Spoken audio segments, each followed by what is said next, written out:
Everyone, Osage Orange here, and welcome to another episode of Midwestern Minecraft. We are here on episode number 21 of this series. Do appreciate everybody who has come out. Hope that your guys' time zone, whatever your guys' time zone is most wunderbar. So, on the agenda for today, we are going to be doing some hopper installation work on Das Smelter. I did get some work done on Das Prototype, amongst other things, so that is, of course, very wunderbar. See what else. Gosh darn it, there was something Oh, that was it. Duh.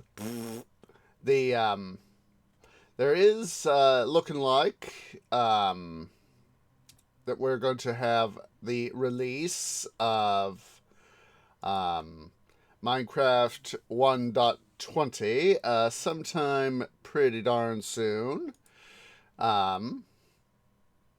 It's looking like sometime probably in the next, let's see, what is today? Today is the 18th. Probably in the next, based on what I've been seeing with pre-releases on all that, and this one article I read just before stream, we're probably going to be seeing it released sometime next month, would be my guesstimation. So, based on what I read on the article, of course, and based on the excuse me, all the stuff for based on stuff and all that. So, anywho, that's that. Not sure if we will be able to see that. However, we will, of course, if we get the opportunity, we will, of course, play it. See some of the stuff. There's like a new cherry blossom biome, camels. You could do stuff to put on trim on your armor now. So, there is all, excuse me, there is all that. So, I haven't fully briefed myself on the, all of the new content for 120. However, hopefully we'll be able to have some good stuff happen. Just a second.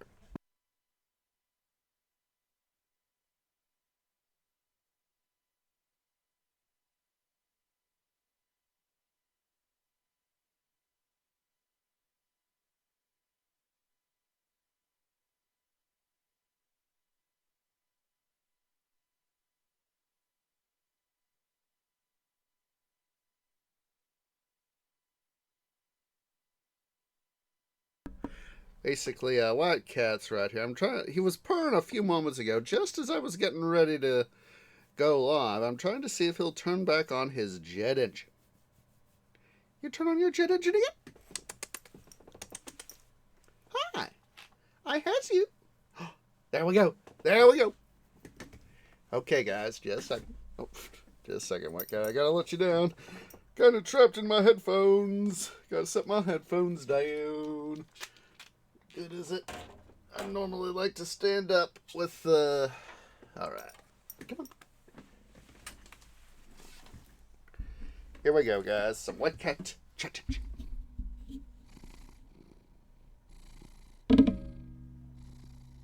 Oh. Let me move my pop filter a little bit more here.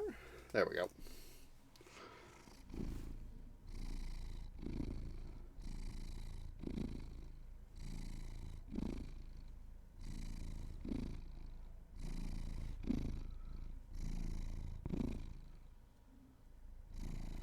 Alright, hopefully you guys have enjoyed that little bit of Wildcat jet engine. I'm going to go ahead and get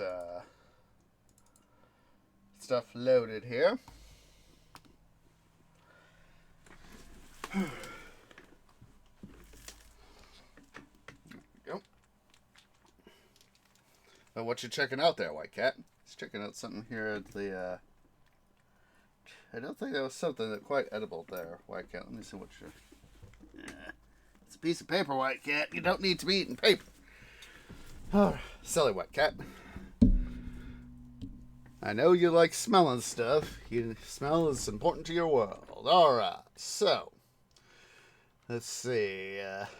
So much harder these days. A little bit harder these days. Okay, we're at a smelter. Okay. So, what we're going to be doing today, as I said, we're going to be doing some hopper installation. So basically, we're going to have to put in some track. Here on the non-couple side, we're going to have to put in some track right here on the outside, so the outermost from the distribution stuff, from the chests here on the non-cobblestone side. And of course, we're going to have to rig up the stuff here for the track. So, let's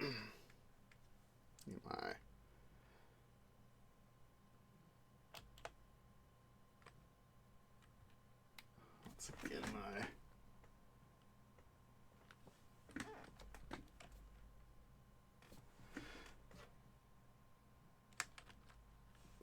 freaking headset's not being nice to me, so let's go ahead here.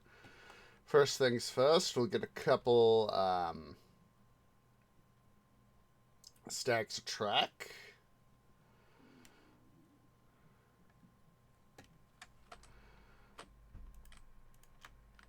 While I'm thinking about it, I'm going to quickly check the prototype. That way I can make sure I'm not remembering anything out my butt. Let's see here. Couples. Wait. Wrong prototype. Wrong prototype. Yeah. It is the. I did remember that correctly.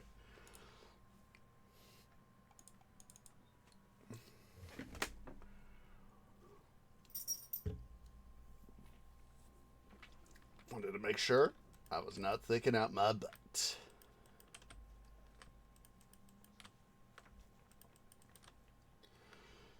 We'll go ahead and link up the track like this.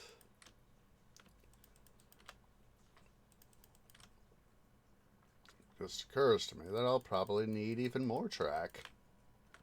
Well, at least we got something to start with.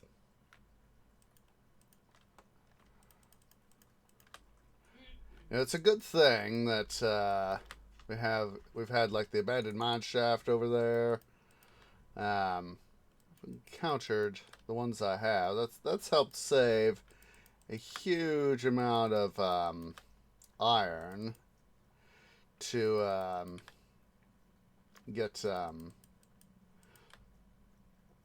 stuff going. Oopsie poopsies.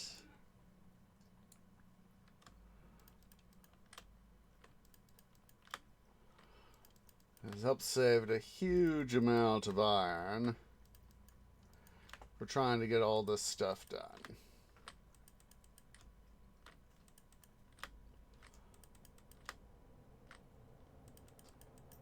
That. And we're going to have to go get some more stacks of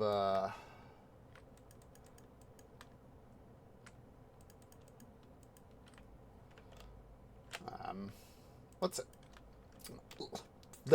Track.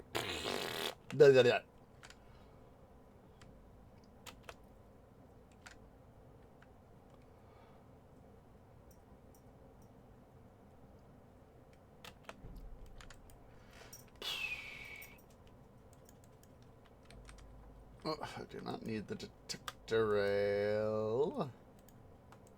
That ladder needs to go down there. Duh. There we go. There we go.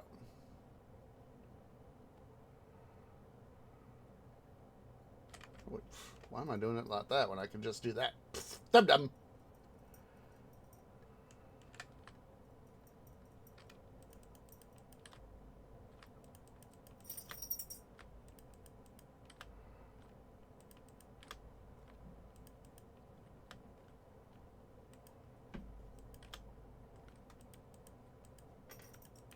Hi there, White Cat.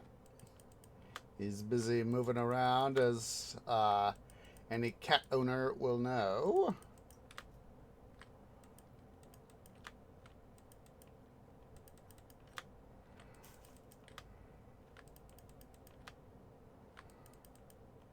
You just love it. Like I said, White Cat is a dog and a catsuit cat.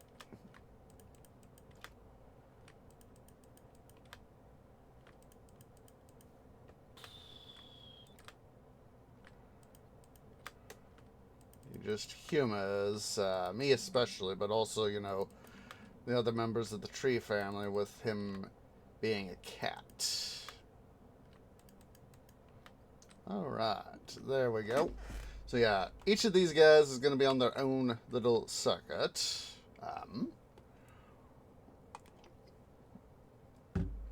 I said I wish, you know, if I had done this a little bit smarter, you know, I wouldn't have to worry about a circuit here, you know, right where I'm standing to have a control circuit essentially, but it's one of these things, you know, I got to deal with.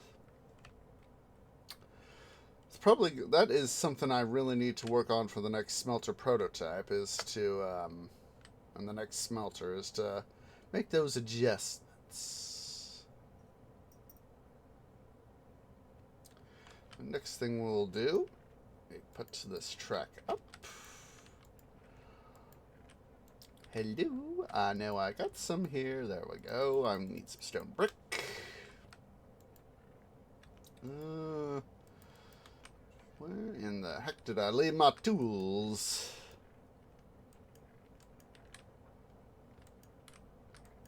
There we go. There we go. I know I got it. There we go. I was like, I know I got some redstone in here somewhere. Alright, let's quickly, oh, and we're going to need some hoppers.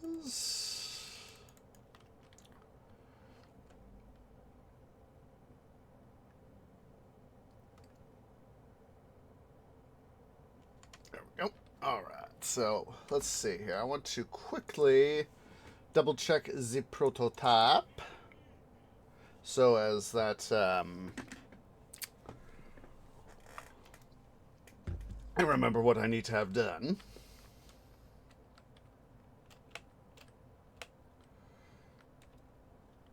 Now, because of the way the signals operate, probably the way we're gonna have to have this done.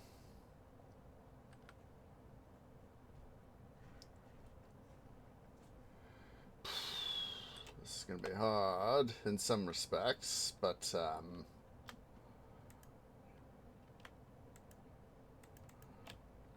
see, here do I have, yes I do. I'm just doing a little bit of proper planning here.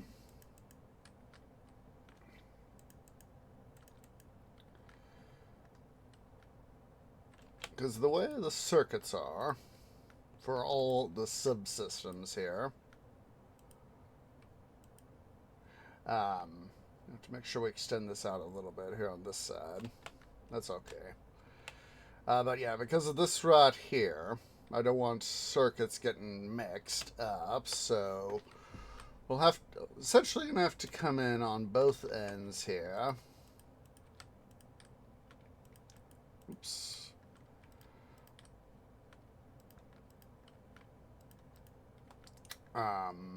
To get some stuff done.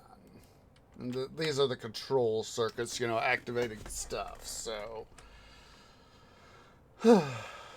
So, what I'm thinking here, guys, is, gonna already make a change. Especially given copper and clay. So what I'm thinking here, and yes, Tree does think, is, for clay and copper,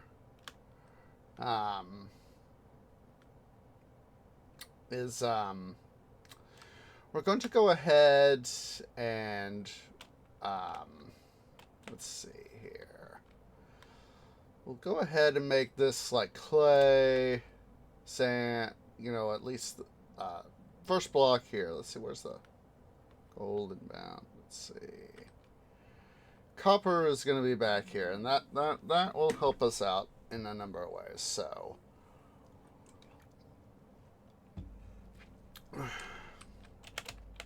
let's see here. We got clay, sand, netherrack, food.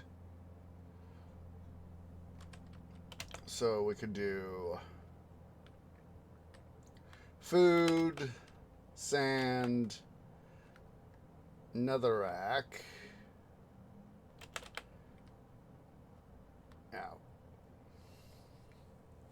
Now we'll make one change. We'll make one change.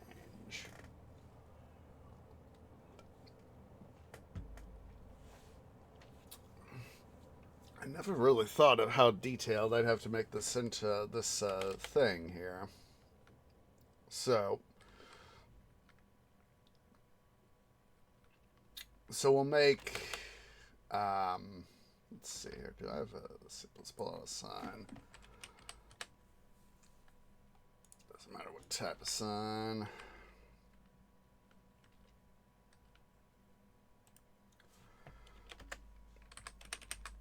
Food.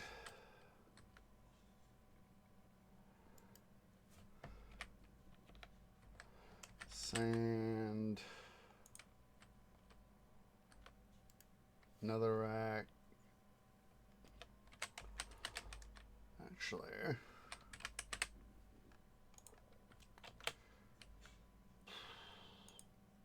we'll make two things of food.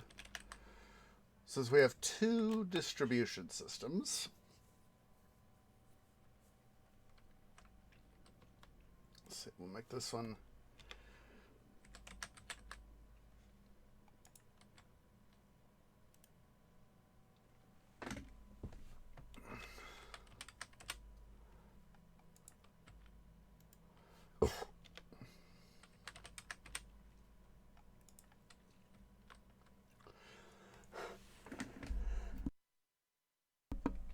Excuse me. Didn't want to, had to tree sneeze. Didn't want to blow people's ears out.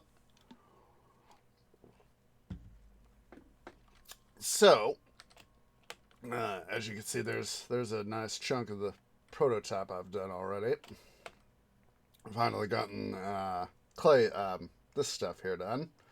So, with the clay and copper, I almost said cobble, being our most populous after cobble, that is why I think I'm going to put these two guys here in the back. One of these guys be one of this, this guy be copper, this guy be clay,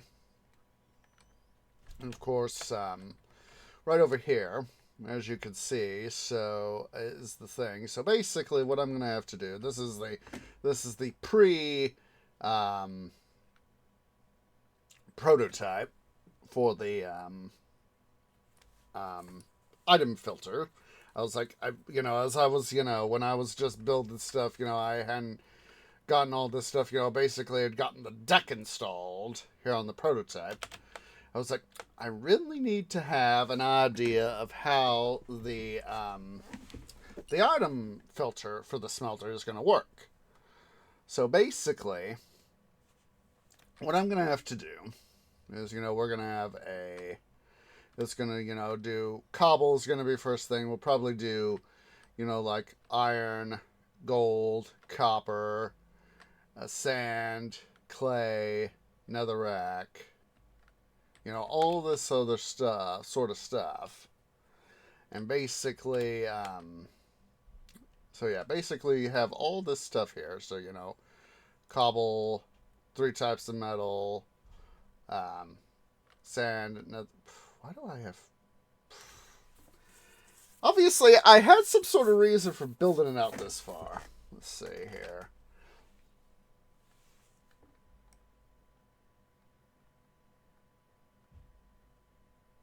And for steep slate. Gilded blackstone. Ooh, that looks good.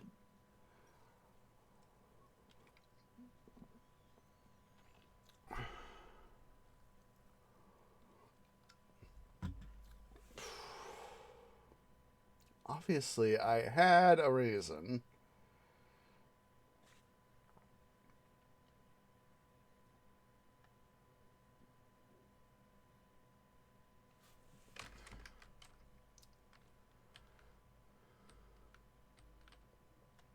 Let's see here. I'm going to... Here we are, trying to figure stuff out. Like I said, obviously I have some sort of reason. Let's see here.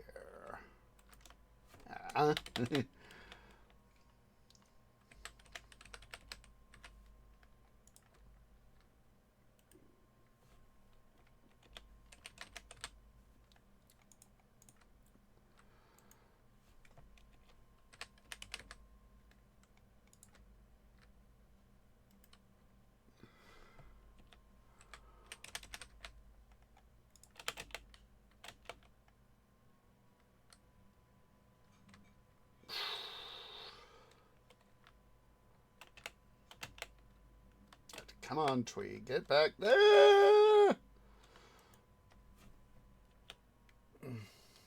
Sand.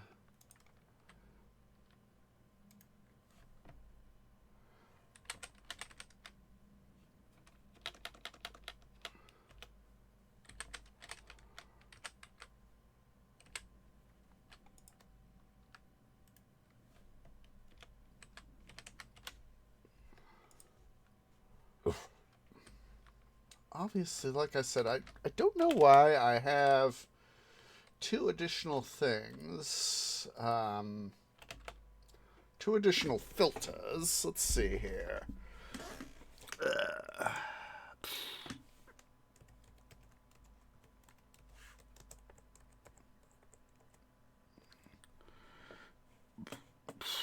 Let's see. Pre-release 2 is out for 120.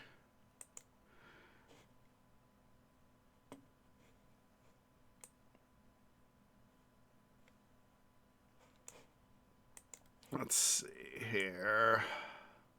There we go.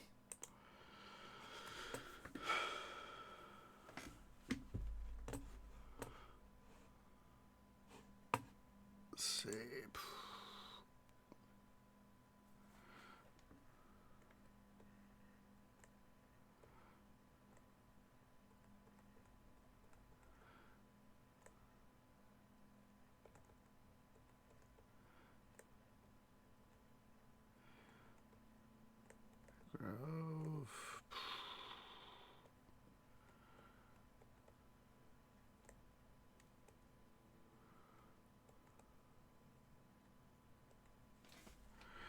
So I'm just basically trying to see what the some of these updates are. Which is a bookshelf. Cherry leaves, cherry log, decorated pot, block of bamboo.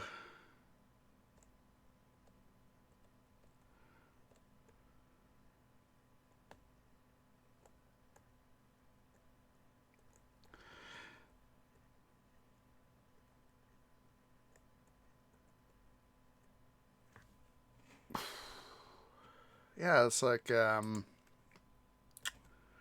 don't know why I did, yeah.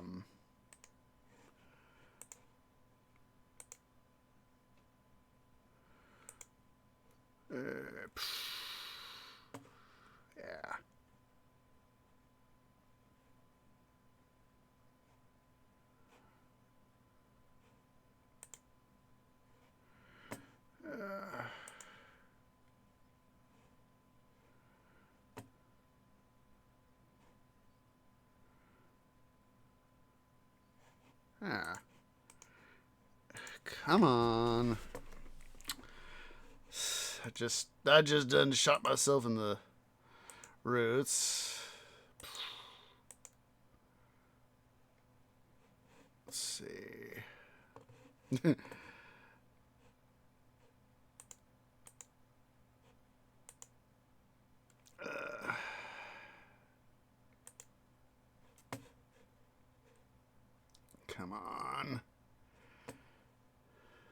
Where is chat?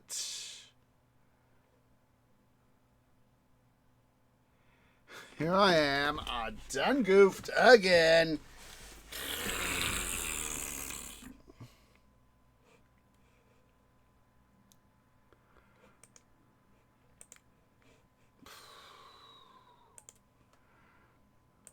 I hate it when I do this to myself, guys. I hate it. I hate it.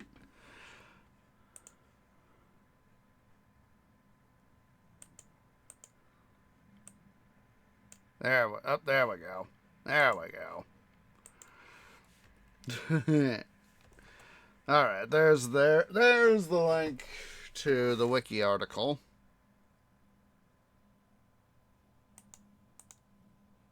There we go. Finally.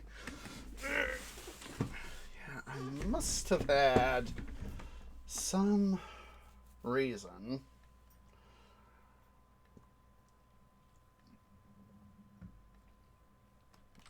to have added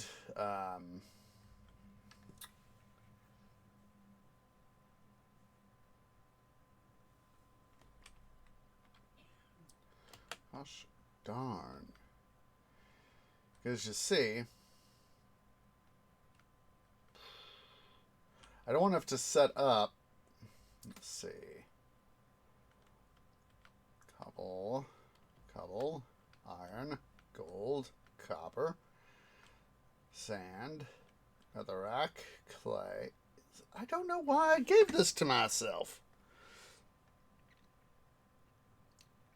It's one of these things that, you know, obviously I'm obviously got distracted by something or thought, I'll remember later.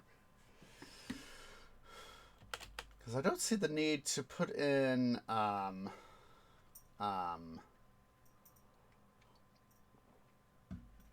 stuff for,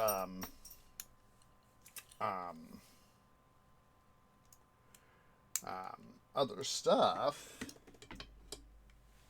Huh. That's like obvious. Oh. Hey, Quap. How you doing? Hope you're doing well. In Quapland, yeah. It's like, I obviously have got myself confuzzled why I designed and didn't leave myself a freaking note. I don't know why I came up with that. Obviously, you know, Paris Tree thought, it'll be Future Tree's problem. And boy, did I leave myself a problem. I hate when I do this. Don't leave notes on my prototypes. Because, I mean, you know, for example, you know, I could take a look-see at this and, you know, figure out, you know, this is the way I want stuff. But obviously, you know, some of this stuff, yeah, I just took a drink a few moments ago.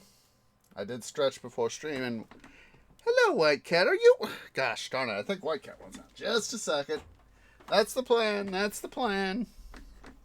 Just a second. White Cat wants out. I think he needs to go to the little litter box. The little kitty's litter box. Just a second.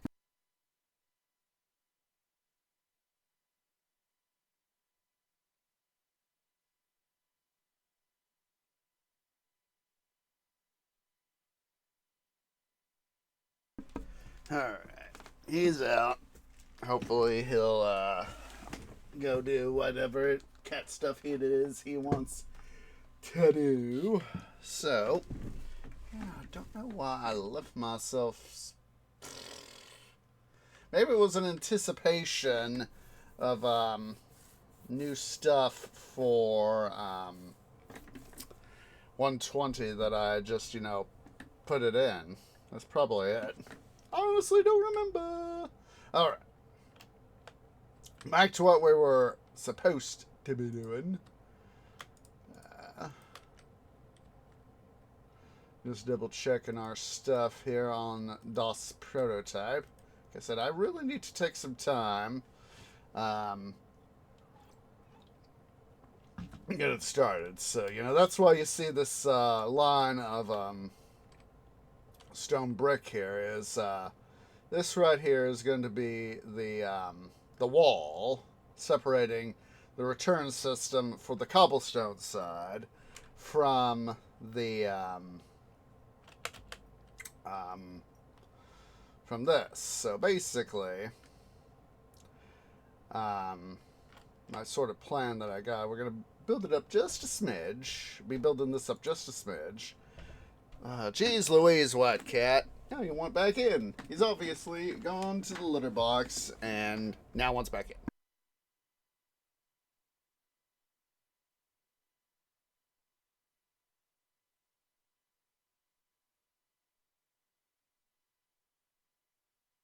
What you want there, White Cat, Mr. Attention Needer? Are you being a super duper attention needer? Hi. Hi.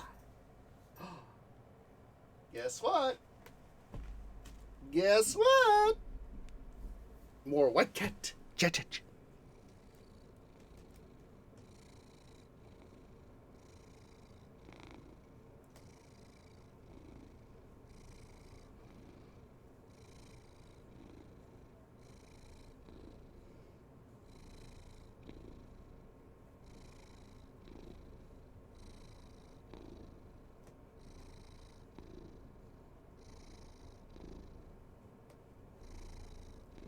All right there, White Cat. Let's see. I think he probably even despite the fact that it's warm outside, I think he wants something to blanket kitty. So just a second.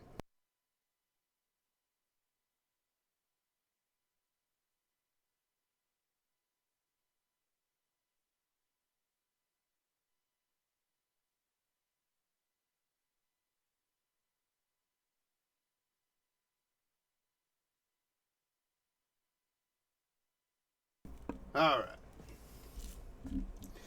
All right. So, back as I was trying to say before we had White Catus interrupt us.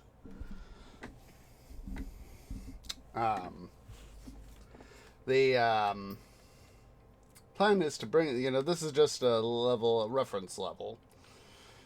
Just figuring that, I could have the, oops, come on. Do that. That way, we could have stuff, be fairly easy. But, it's like bring this up just a smidge. That way I can have the hopper lines for the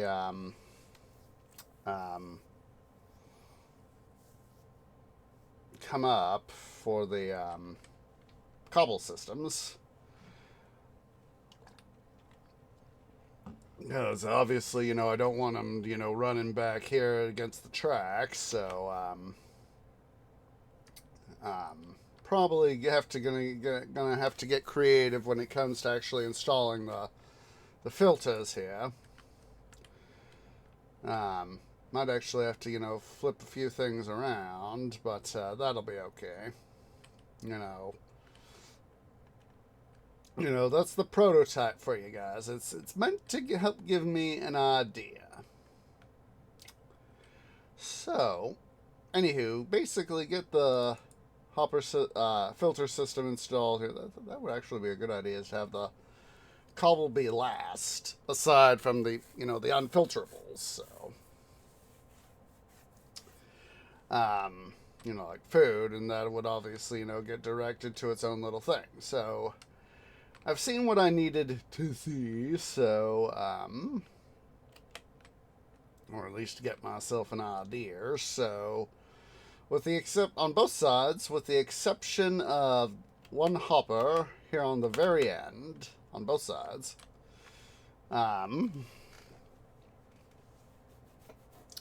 Basically, it's gonna have to be a now that I think about it, probably have yank both of these up a block. Give myself that little bit of extra operating room on this end, which would help out significantly.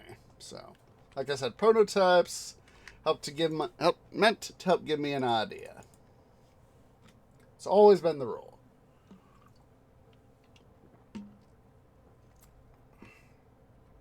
So, we'll first begin with, in this case, it'll be easy to do like this.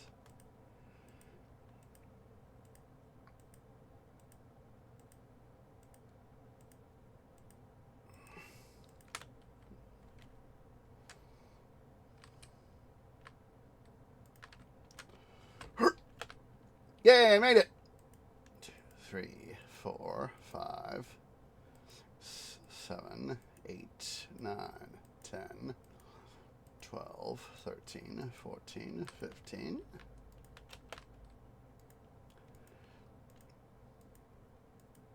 In this case, it actually helps save on hoppers by doing... Because knowing that only redstone current only carries for 15 blocks...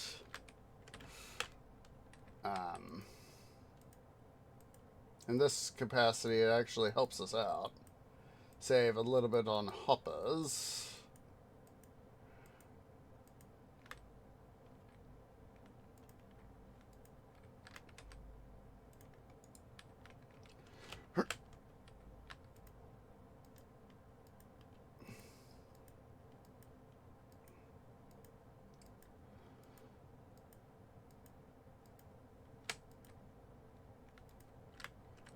Oof. I done goofed. No, it's not the end of the world. You can always do it the old-fashioned way.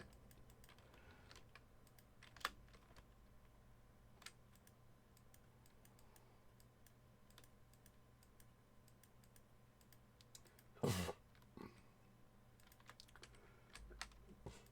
sure we got... Yep.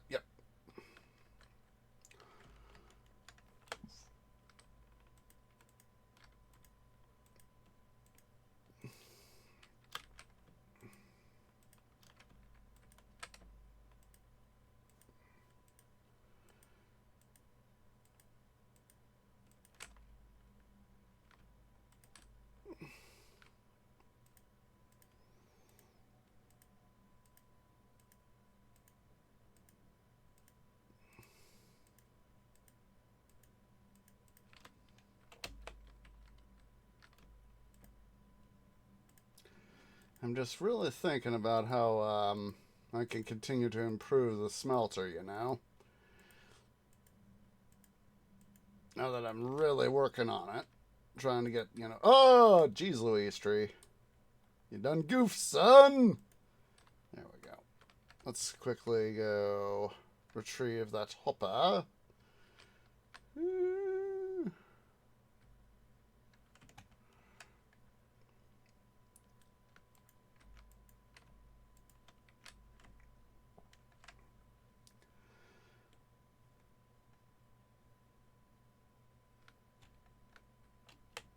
Go.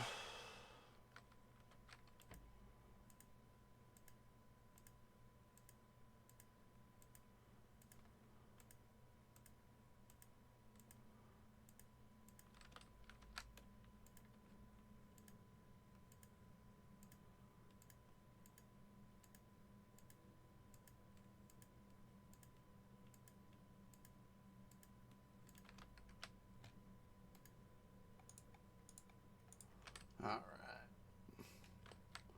One last set of hoppers on this side I have to worry about.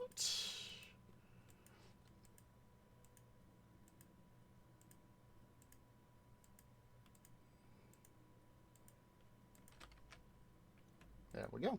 Look at that. We have saved, literally, 12 hoppers. And Tweed loves it when you can save some time and resources, effort, whatever it is you want to call it. Alright, let me go quickly double check things again. Remember, measure twice, cut once. So let's see, it is on that hopper, the first hopper, the one that distributes. That is the one that we have the line against, the redstone line.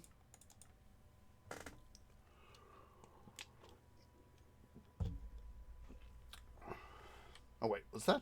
I forget. Was that should be over the hoppers, hopper lines, right?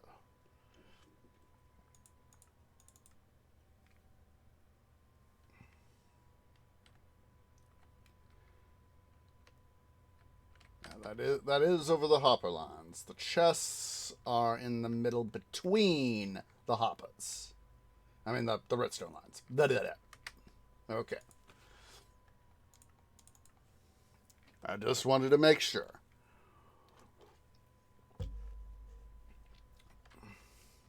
So, come on.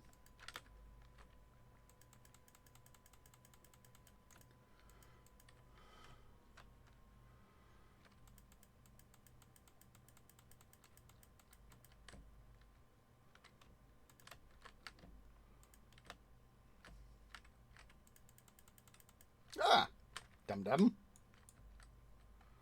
Don't do that.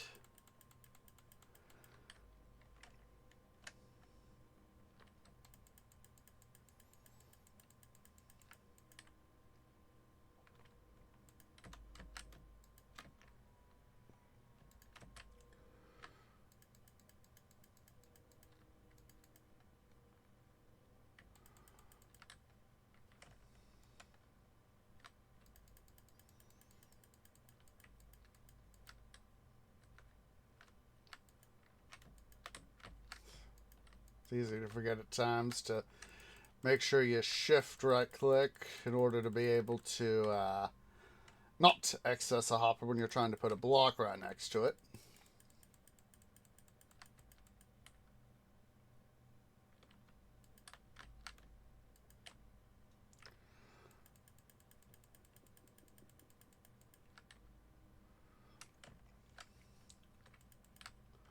Come on.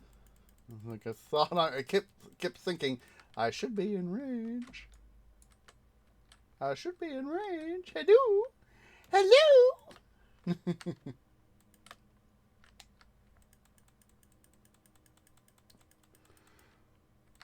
Ah, that was smarts. That was smarts.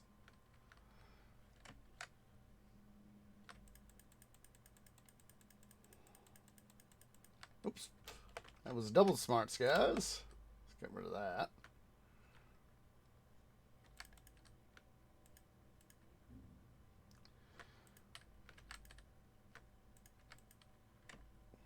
Let's go ahead here. We'll install the inputs for the circuit controls, the 2 blocks. Oops.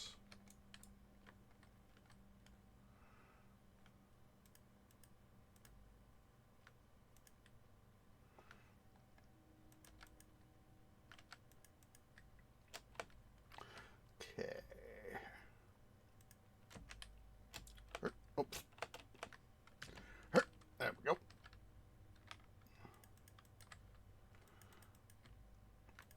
Next, we're going to go get some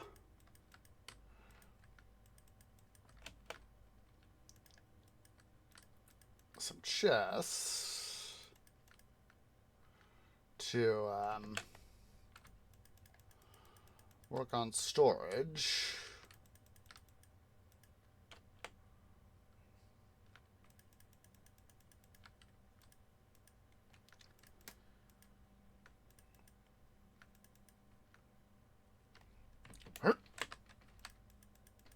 Oops.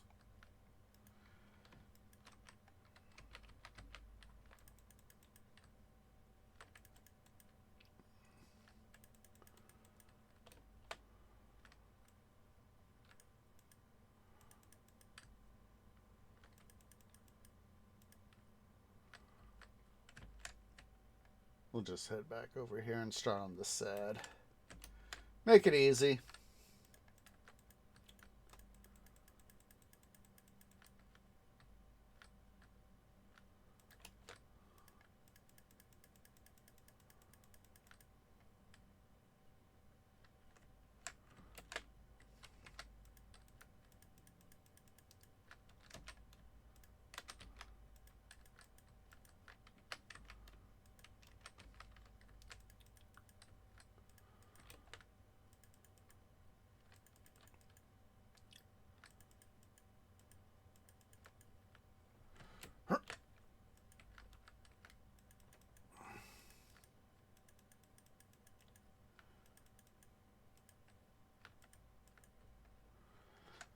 So yeah, these 2 guys here on the outside, the outboards.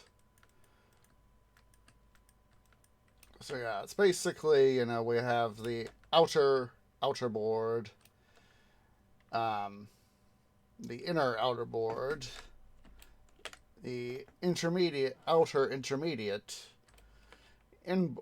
inboard intermediate, outboard inner board, and inboard, basically.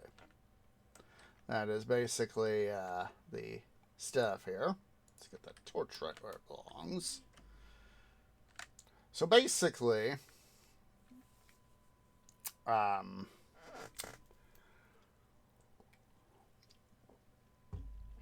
get a quick drink here.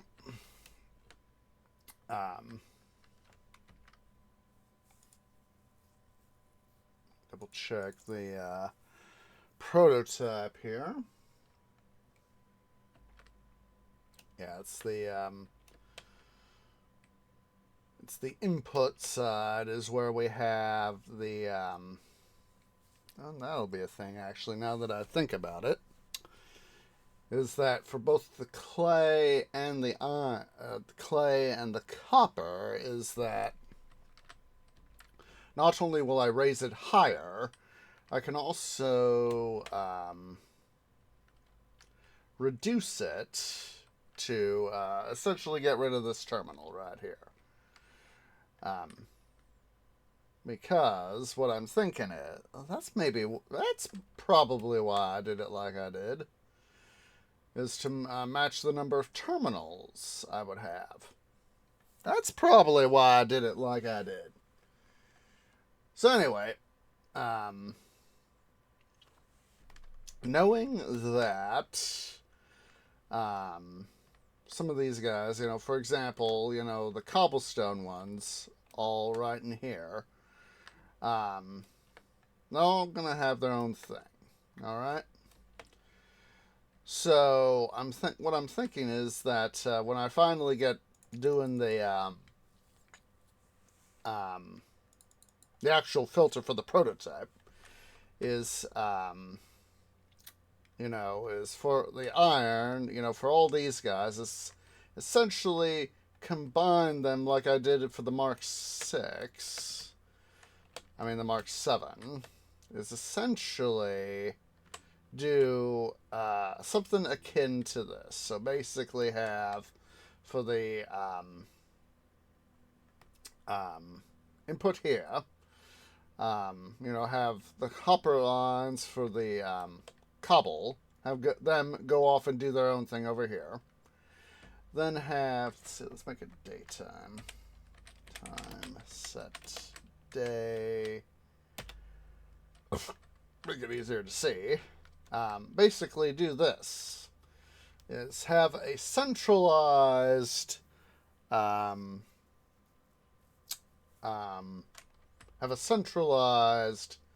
bit of material. And so basically have, for example, let's see, where's my copper sign? There it is. Basically have underneath, have the guys all come down, centralize into one thing, probably under these guys.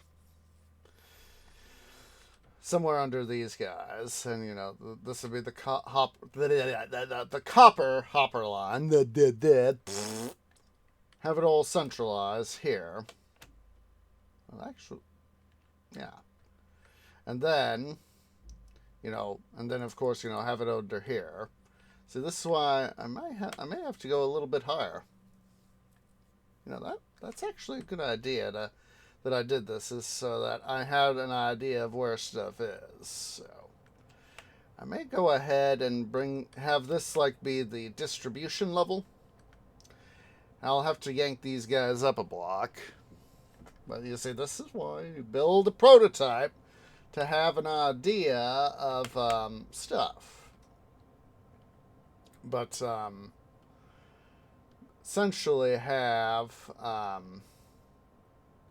essentially I'll have to build out this way the hopper line, the item filters. They'll probably be, if not on that level, more toward that level. Because basically I want to make sure that I'm trying to leave myself some room, because I want to have these guys essentially come up, now that I think about this a little bit more, have this sort of level up here for our actual stuff, on this level. So, what we'll have to do is, we'll have to, go back to our survival world, and then we'll start building, or at least get an indication. We could probably just do, like, start on the first 3 blocks here on the cobblestone side. Oops. And, get these first 3 of the guys built up. Then we can start building up these guys. So at least, because, on the actual smelter, these guys over here are this is actually the metal. Kind of, like I said, prototype's meant to be, get things figured out. Work on some specifics, of course. But, also do just the general idea of stuff. So we're at least started, so,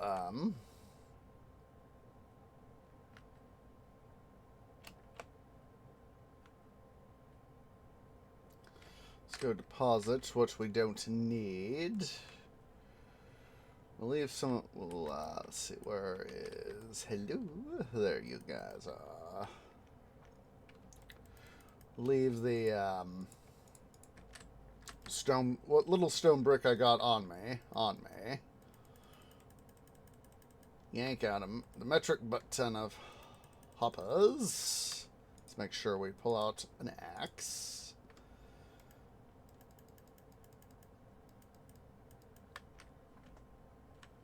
Okay, so we'll head over here to the this end on the cobblestone side. Just seeing where I am. Like I said, we will... Oops. Come on. There we go. Let's do ourselves a favor first.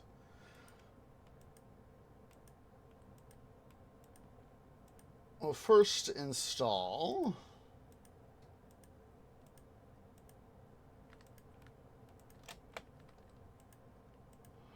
on this side. We'll first install this.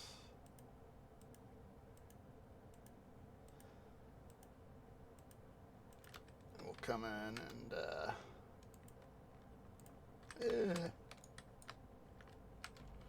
so this is why the hopper installation is something I tend to, especially with something as large a scale as I've got here on the cobblestone side,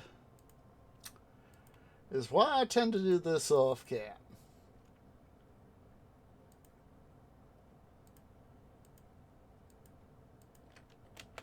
Okay. I'm just making sure that these guys are fed. The ones directly over the track are fed. There we go. And one of these measure twice, cut once. Or in this guy's case, then measure twice, build once.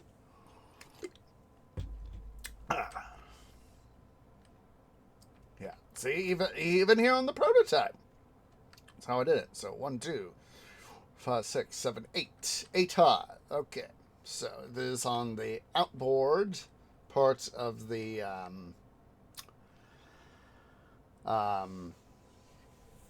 system here that I have the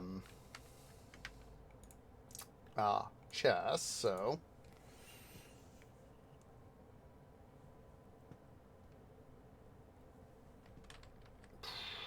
So,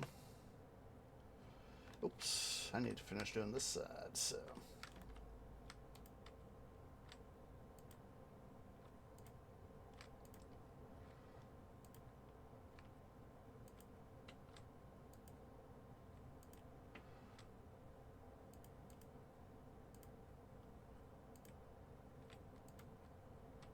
so glad that like I said, I spend a lot of time in game.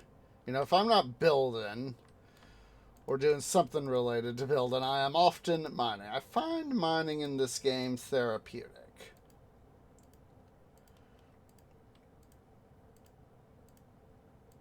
There we go.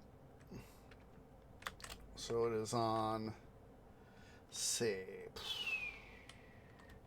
Just trying to decide how I want to place my chests.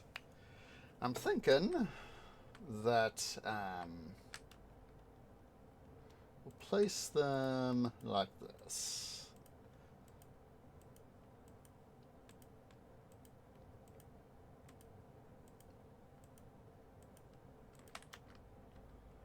Place these guys like this.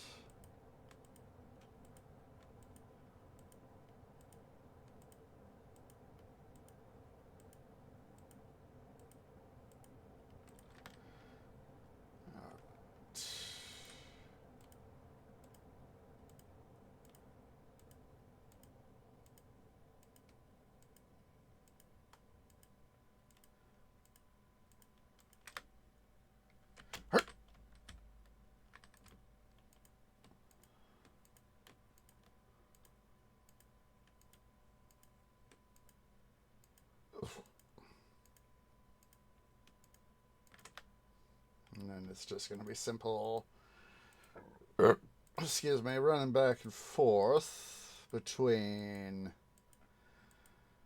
stuff like this. Now we're only going to focus on the one thing for now here, guys. Just to make life easy. I'd rather spend the time, working on these other two, the inboard and intermediate sectors off cam.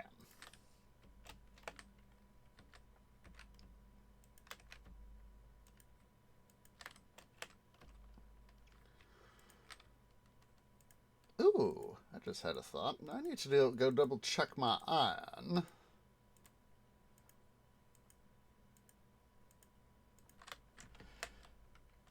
See if I can't make up a couple more hoppers.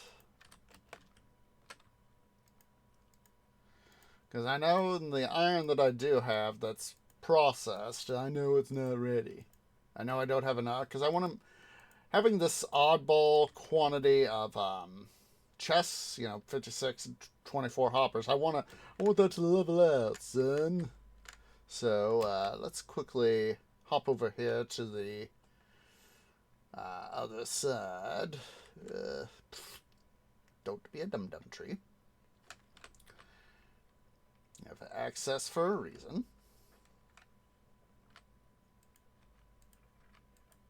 Now let's go ahead and smelt that stuff down. So we'll get started with 4 blocks of that. I don't think I have much downstairs. I think all the stuff that I got is in the chest up here, so it's one of these things. I love having multiple ways around my smelter. Yep.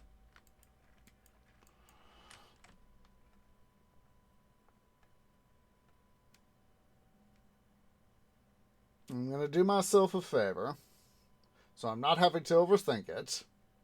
Let's quickly grab all the iron I got.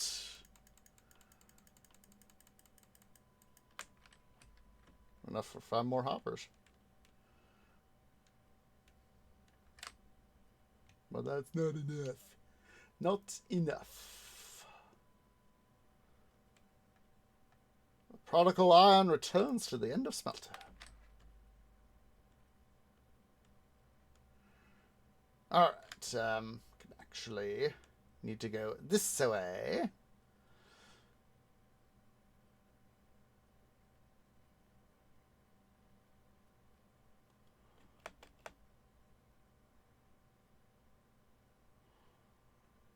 Of course, we're going to have to work our way up through the roof, so...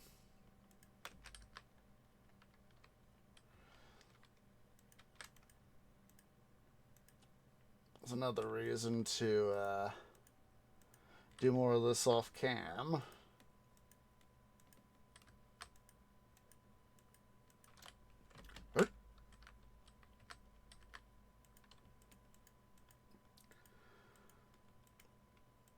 This is also another reason why I do, whenever I'm busy constructing a smelter like this, is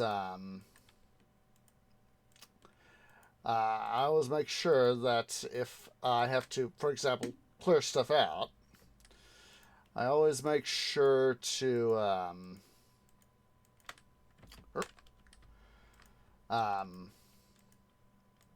clear out any junk that works its way into storage. So, for example, if clearing some of this stuff here out, here on the cobblestone side, getting some of this stuff is obviously, you know, like the moss blocks and all that. It's going to work its way into the system. That is why I go to the effort, usually off cam, as part of all this stuff, to make sure that stuff is where it's supposed to be. Like I said, this is all cobblestone stuff. So what we'll do, now that we are, let's see, this should be 4 levels.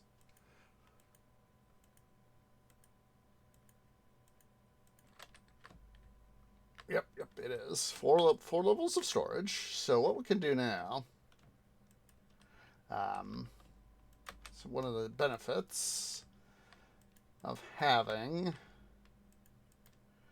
our stone brick blocks on us, which I'll do. Here's one of those good ideas. Is we'll leave this as an access to this part of the smelter. See, working smarter, not harder.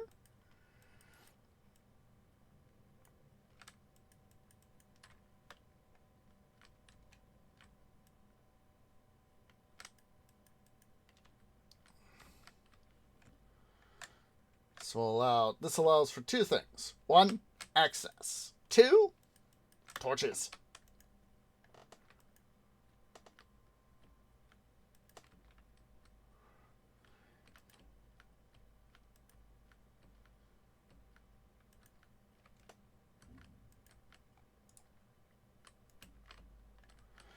So now we have some light to see with.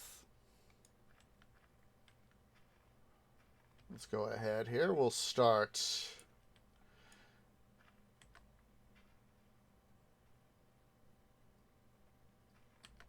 That's another good thing, is having some of the space overhead be clear.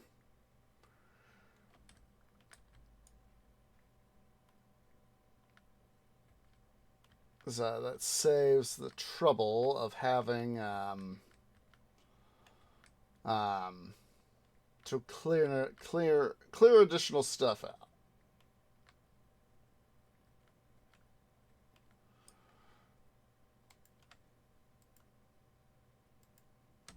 Torch there so I can see a little bit better.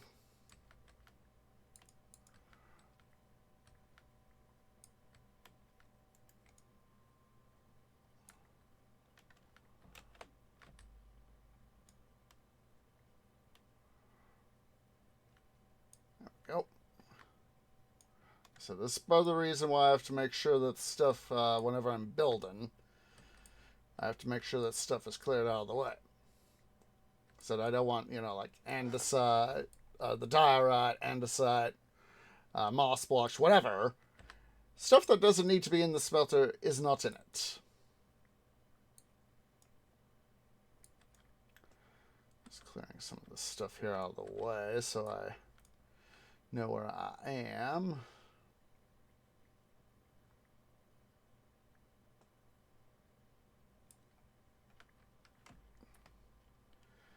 Some of this mess.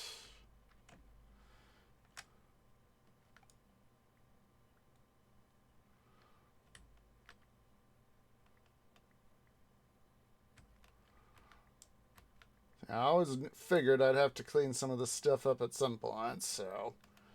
But like I said, this is part of how I get my stuff done. Ooh, iron. Part of how I get my stuff done is,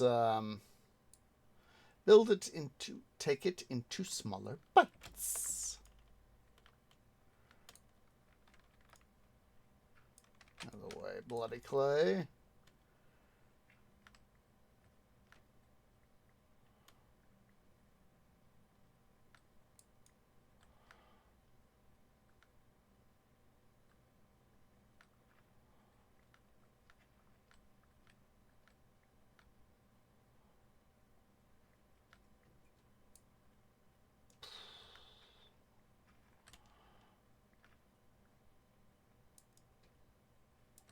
Alright, let's go clean up our mess we've made, or at least some of this mess.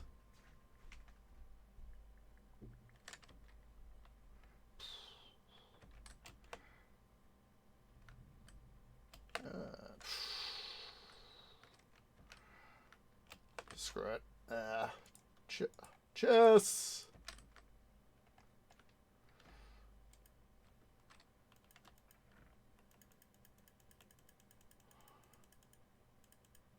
Put stuff I want to hold on to in its own dedicated chest. Let's finish cleaning up with a mess.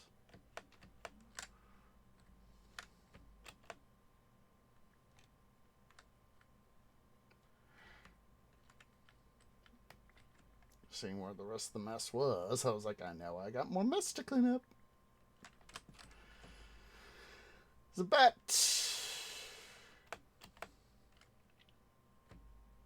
Oh, stuff up there. Department of Duh.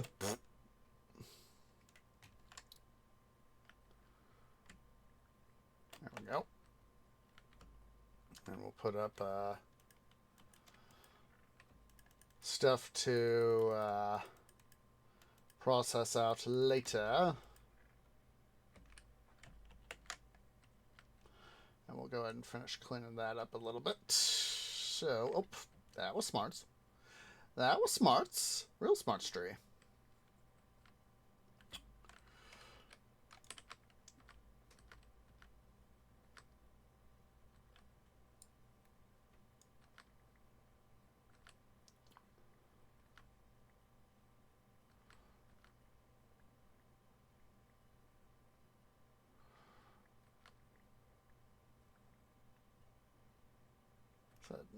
This is one of those cases where having this not be, you know, a part of the old what's-it area here, Lush Caverns area, just helps us out.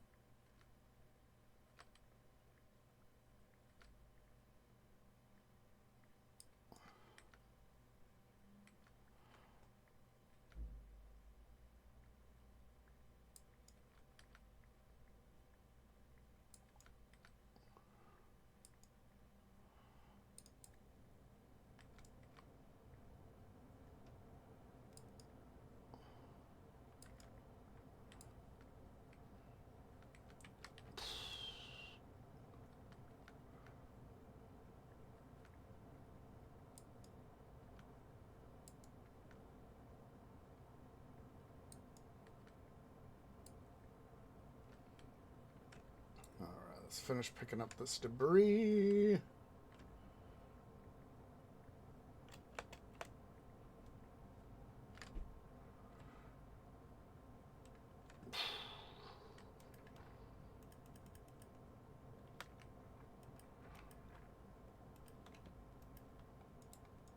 There we go. I'm gonna have to go fix this pick here pretty soon too. All right, so let's go get our 8 stacks worth of iron. A little something to drink there.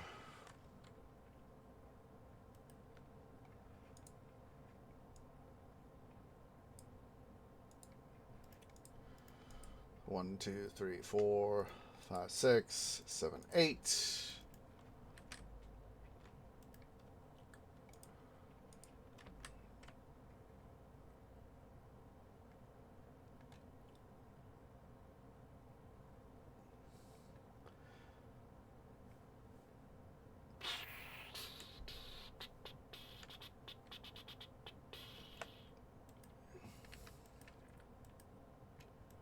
Oops.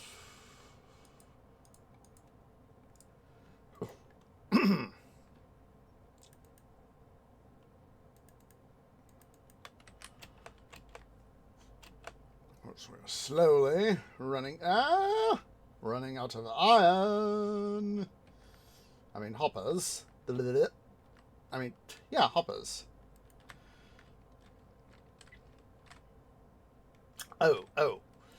I believe I recall mentioning something about last episode that next week will be a bookmarker episode. I wouldn't double check the math for stuff. We'll be able to have another week. So next week will not be a bookmarker week.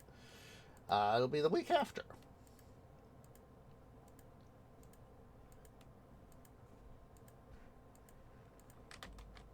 Go.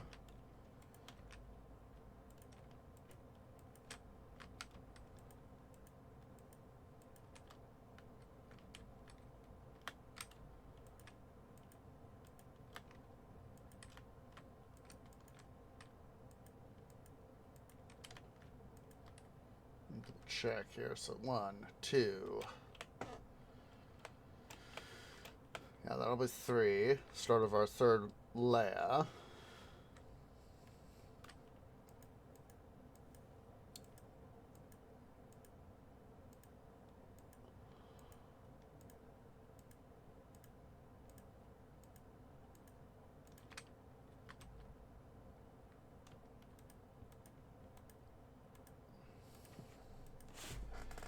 Part of me is just so used to a single distribution column worth of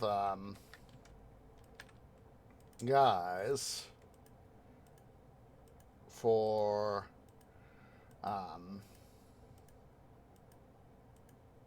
our cobblestone system.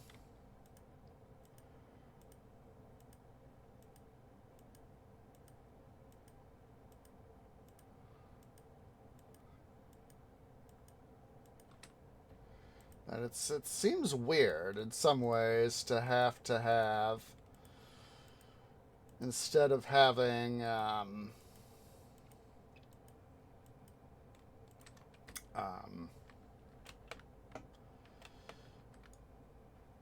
out of the way, bloody vines.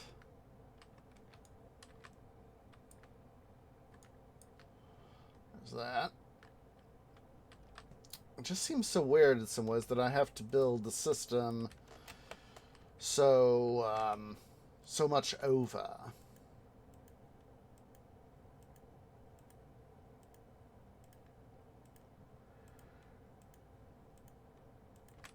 Oop, that was smart. But hey, at least we have a way out.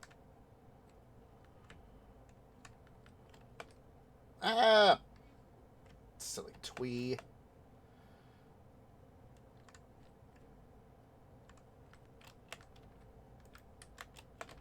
Do that there.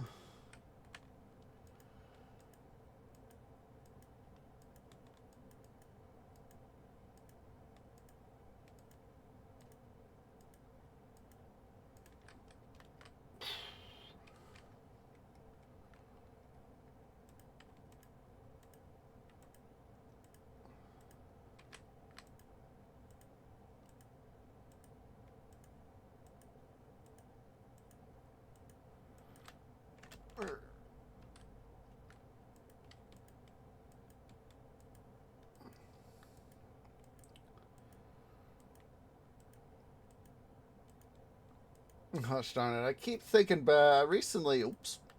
Oopsie poopsies. Recently rewatched the let's see here. We're gonna carve up this just a smidge more. We'll go 2 blocks.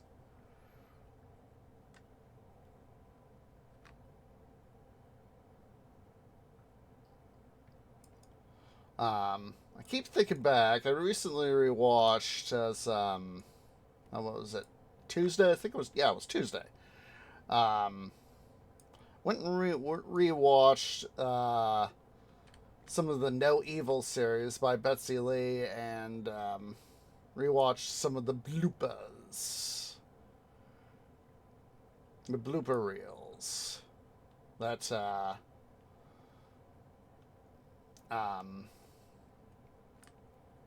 they had going on. It's just like, oh my god, I forgot how hilarious some of this stuff here is.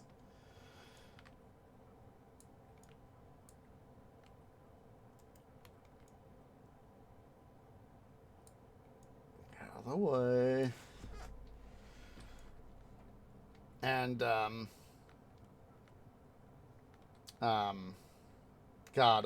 Mr. I think his online handle is Mr. Shoes, as I remember. It's Jesse Lee, who is the brother of series creator Betsy Lee, and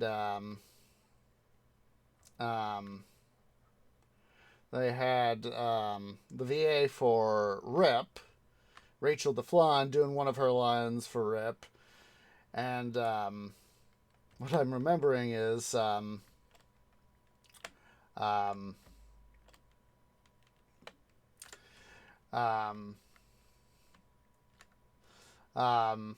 seems that Betsy is like Tree. Betsy is notorious for typos, and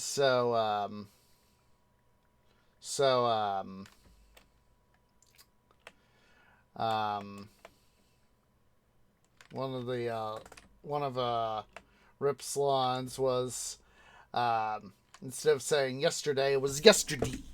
So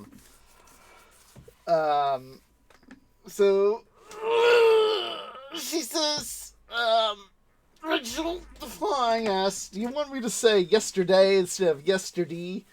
And then Betsy says, whichever you want. And then Rip does a line of, have you been working since yesterday? And then Jesse comes in and says, hey, would you do me a favor? Could you say yesterday instead of yesterday? And then, of course, she does, have you been working since yesterday? Let me give you guys a link to her channel.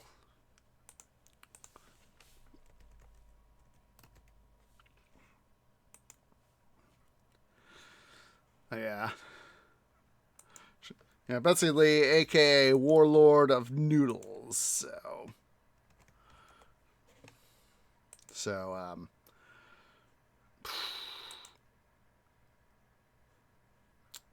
Yeah.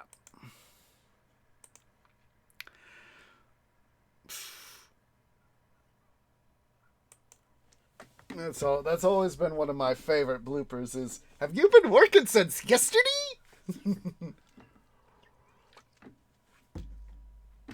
All right.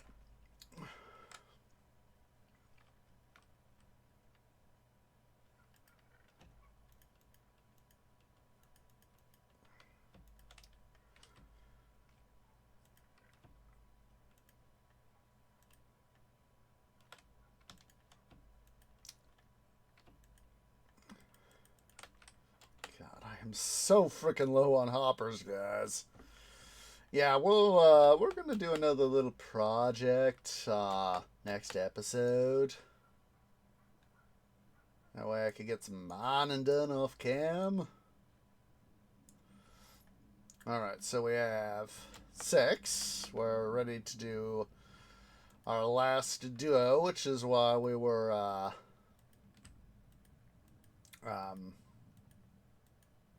this case is gonna be a good thing. That way I can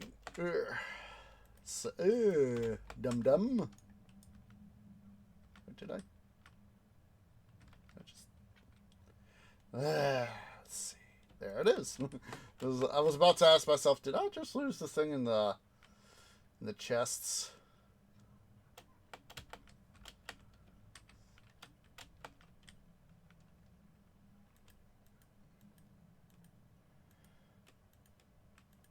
And one of the things that Betsy does on her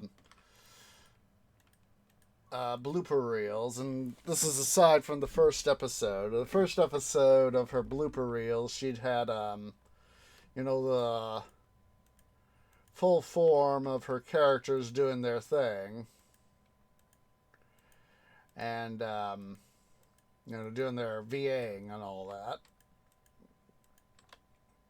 And, whereas, starting with episode 2 and subsequent episodes, she had, like the character heads and then, a little stick, for a little stick thingamabob. Am I hearing a oxidal topside? Wrong block. Wrong block.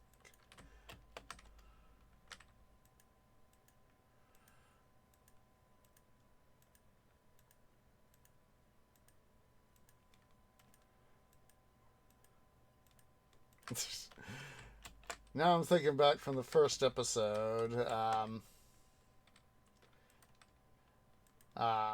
Jesse Lee doing, and now I'm going to add a little bit of accent. Stop laughing! And basically he Tweet done goofed, son.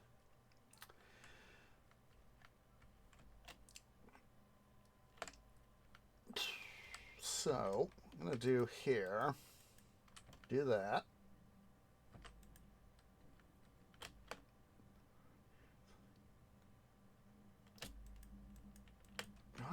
No, I don't have any ladders. Let's go get some ladders. Anti-dum-dum time. Ouch. Here I am. I keep breaking my roots. I know I got ladders.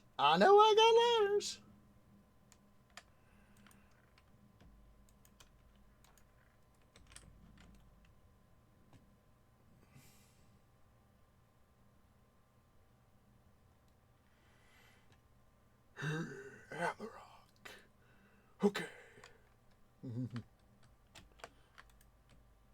Why was I trying to place a thing there?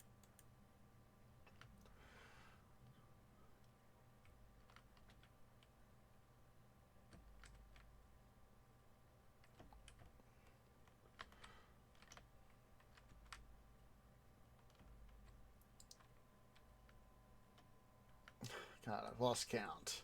So 1, 2, 3, 4. 4, 5, 6, 7, 8. Okay, let's check the prototype. Double check the prototype. Ah, I just accidentally reloaded the world we just left.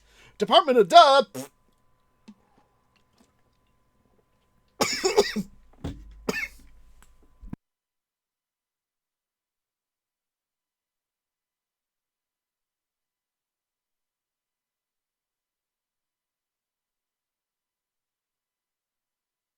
Sorry, guys. That's what happens when you try to send stuff down the wrong pipe.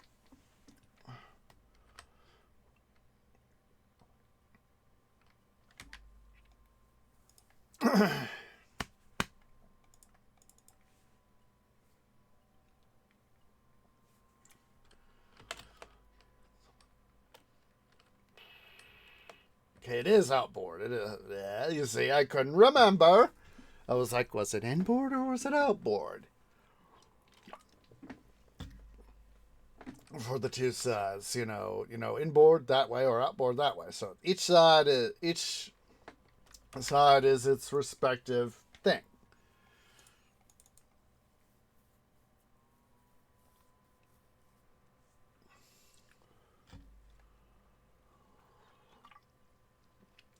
So yeah, we are at the obligatory top level that I want to be at. So I will put a block right there. So as that I can have. That is an oxidal.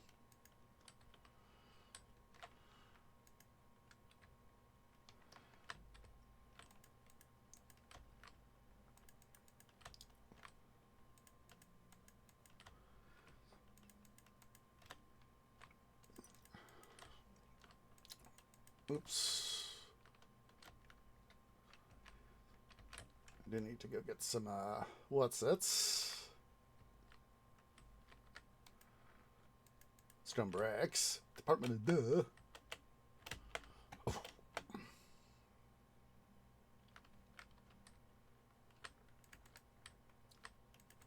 Oops. Ooh. There we go.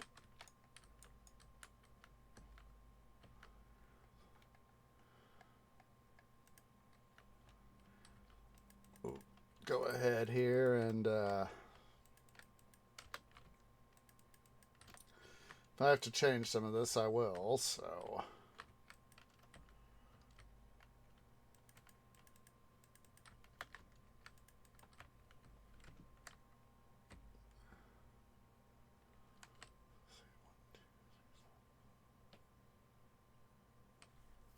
Yep. Math check, double checks out. Again, I always do what I can to measure twice, cut once.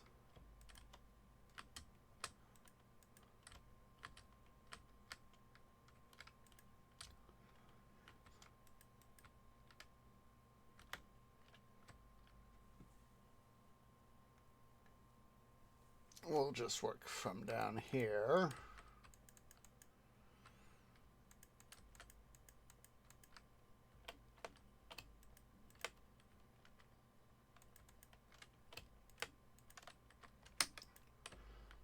Also, make sure we put up stuff here, so...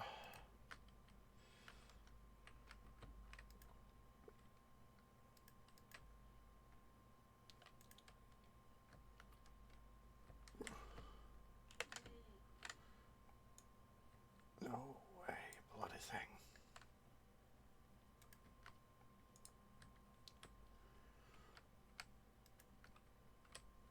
Yep.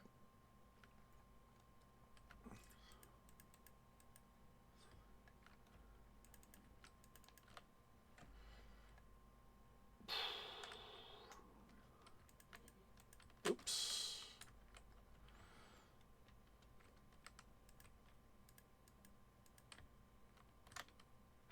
Ow. That hurts.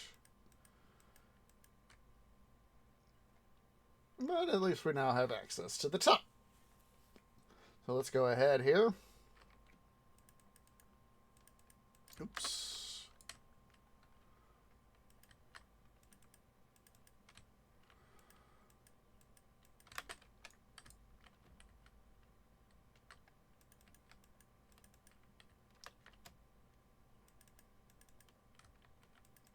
There we go. All right. So now that we have, finally, some of the stuff here prepped and ready, we can start on our next sector. So what we'll do is we will clear all this here out.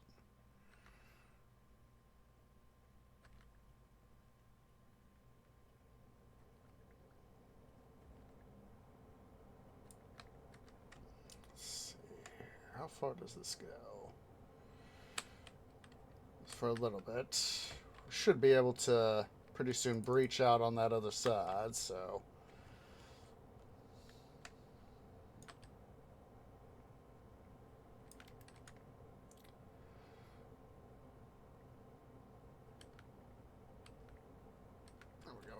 There we go. There's the clay.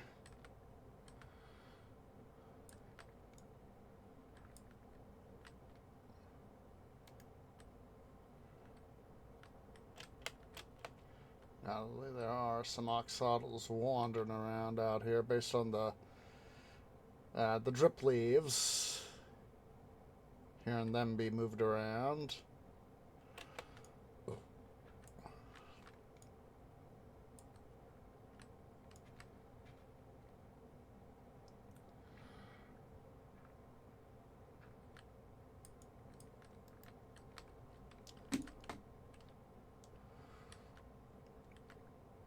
Said I always prefer, whenever possible, doing on stuff like this selective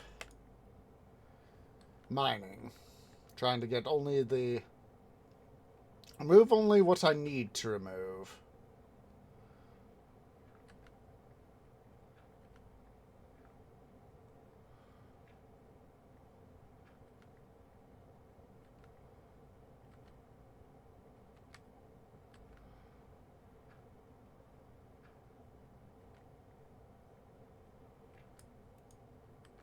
There's gotta be some oxidals up to upside. Explain why I'm hearing all the stuff get moved around. I'm not going to worry about it. We got the oxidal pool topside.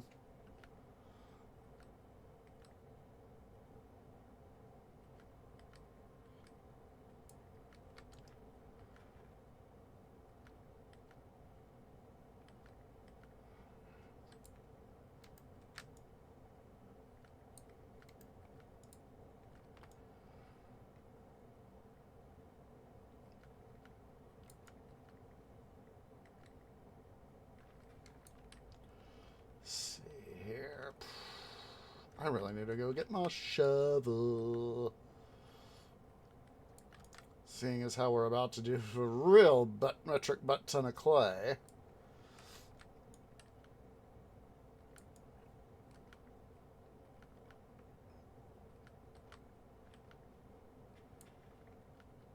So allow me to clean up the little bit of mess I got down here.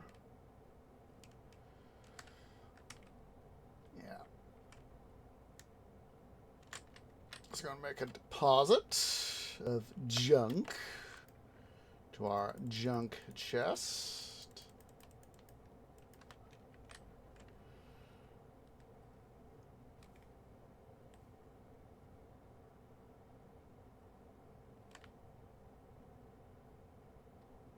Come on. There we go.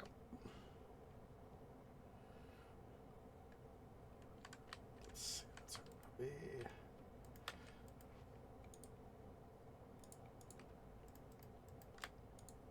I don't think I'll need my fortune pick.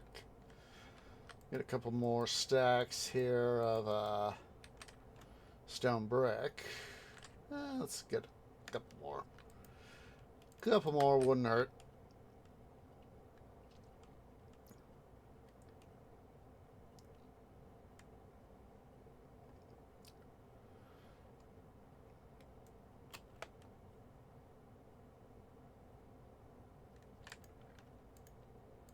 Those guys in there.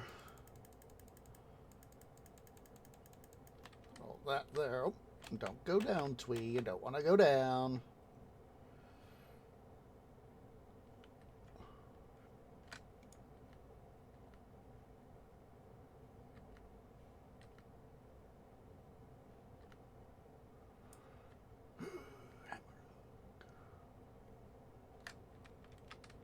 Let's see here.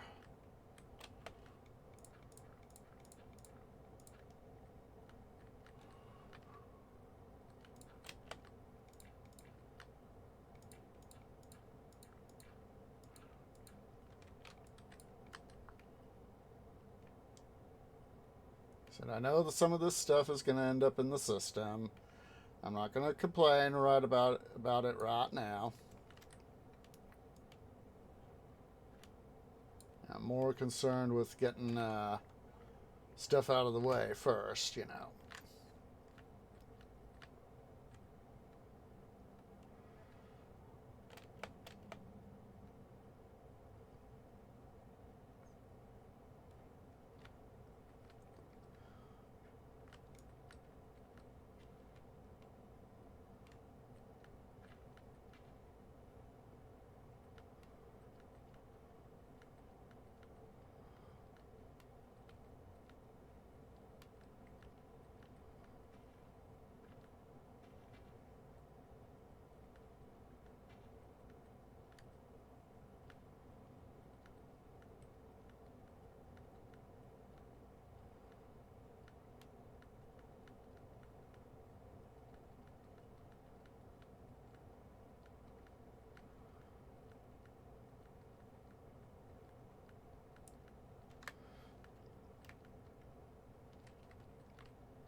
So we can always clear this stuff out.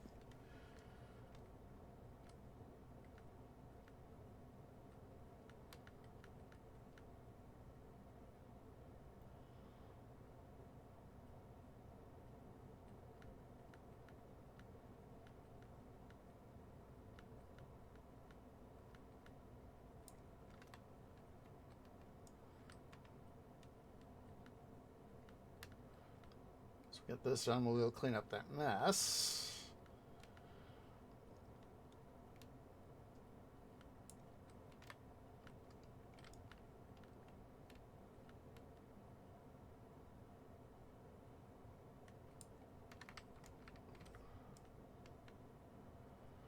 There we go.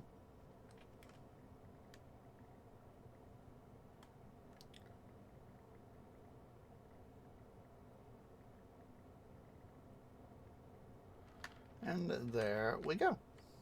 It's a lot cleaner now.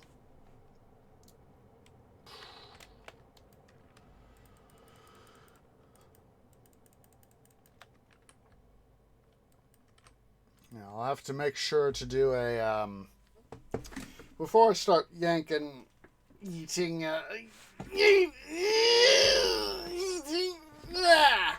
before I start yeeting all the cobblestone I got into this first area, I'm gonna have to make sure to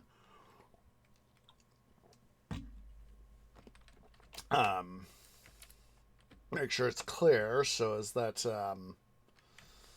stuff is not in the way. So what we're gonna do now is let's see, how many blocks is that? That's 4 blocks. So what we're gonna do now is I'm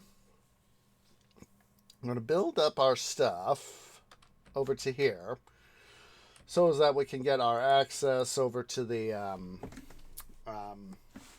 what's going to be the clay and copper end of this side of the smelter over here.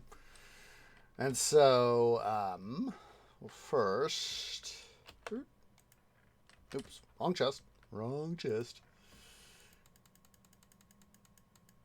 Get our stuff there. Come up here. So 1, 2, 3, 4.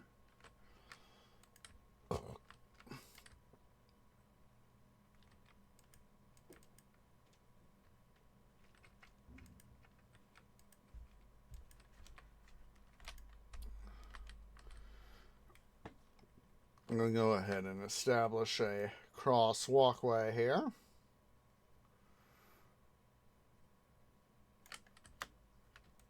Let's have it be 3 wide. Oops.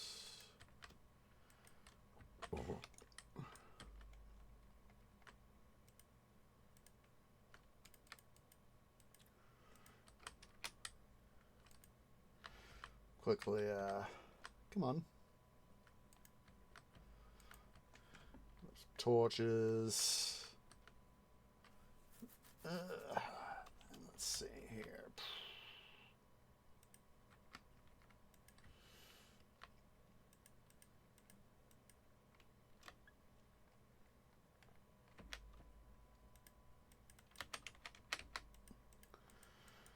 All right, there's that. And let's we'll start right here on this guy for our stuff.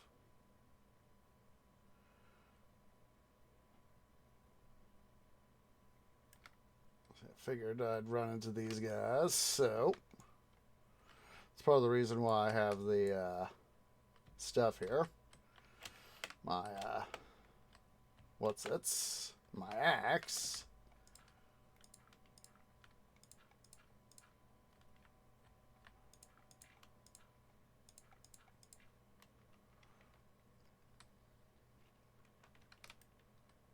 Just leave that there for now.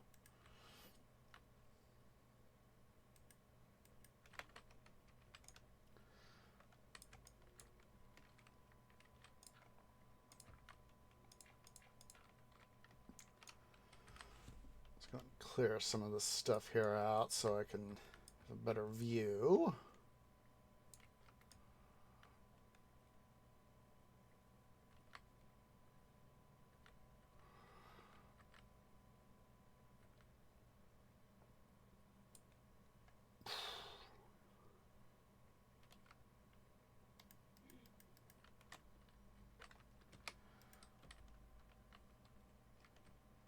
So I need to go over 2 more blocks.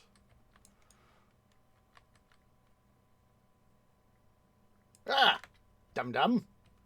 That is not how you do that. This allows me to pick up the mess.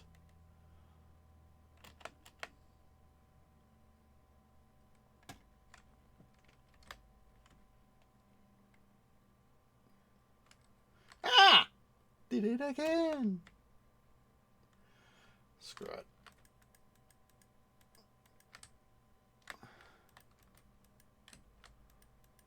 I'm going to go ahead here and so I'm not having to worry about tripping off stuff all the time here. I'm going to do that. Now we're going to have to worry about our distribution system for the fuel distribution downstairs, but that is future tree problem. So it was 1 and 2.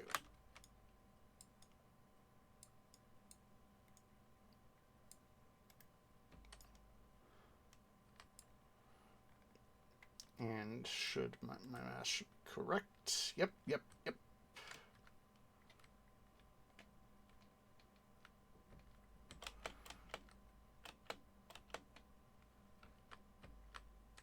So now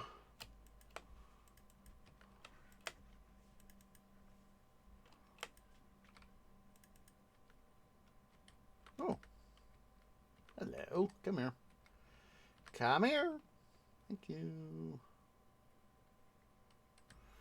Way downstairs, eh? Let's go ahead here. We'll actually mix this. We'll transfer the ladder to there.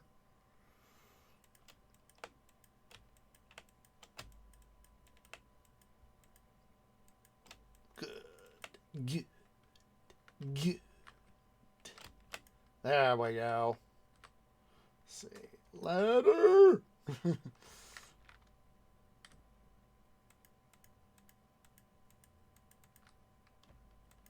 we go. There we go.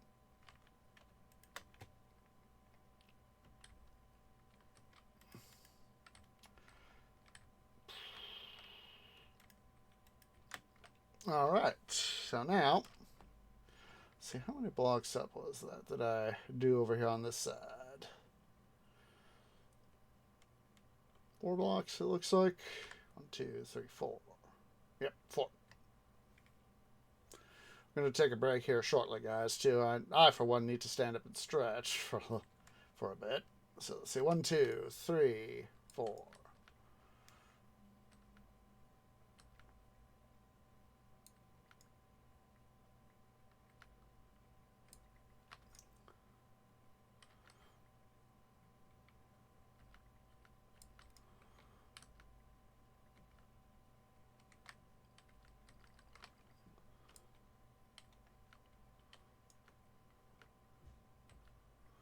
Having the mine shaft, abandoned mine shaft here helps a little bit out.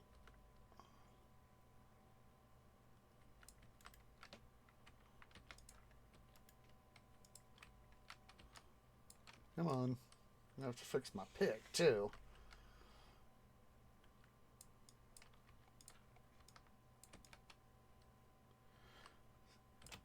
So I'm never going to want for clay, guys. With this, with the stuff here, I am never going to want.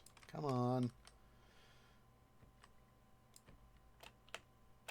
I am never going to want for clay.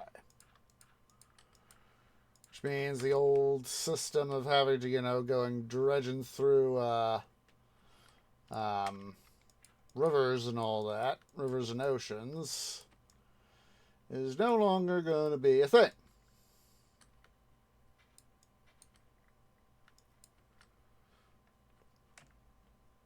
Let's go ahead and come back here.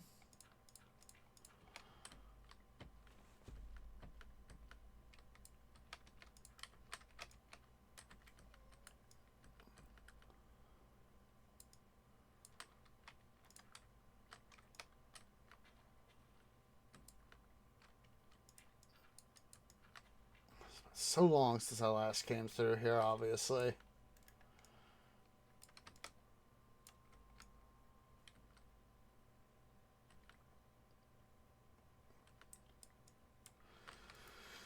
All right, let's see here.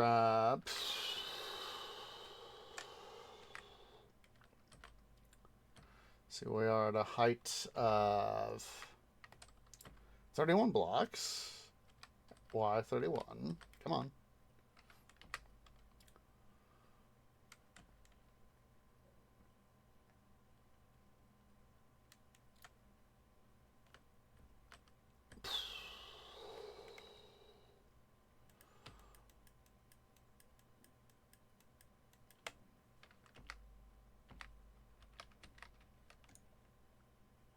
There we go.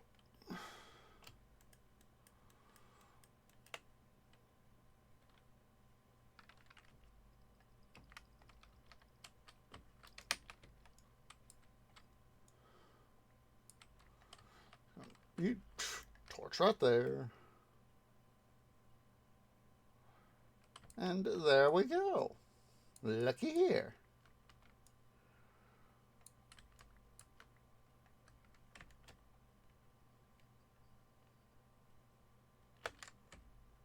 Just wanted to make sure.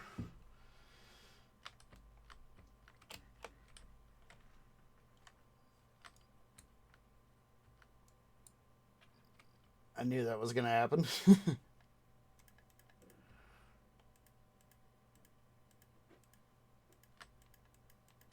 we go. There we go. All right. Huzzah! Now I have a far better idea of where we need to be cleaning out.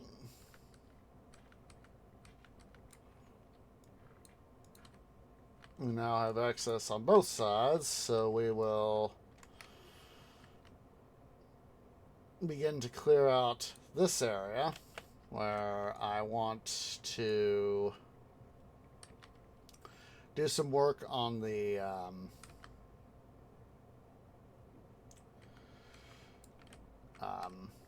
clay bit, oh well, the copper bit I should say.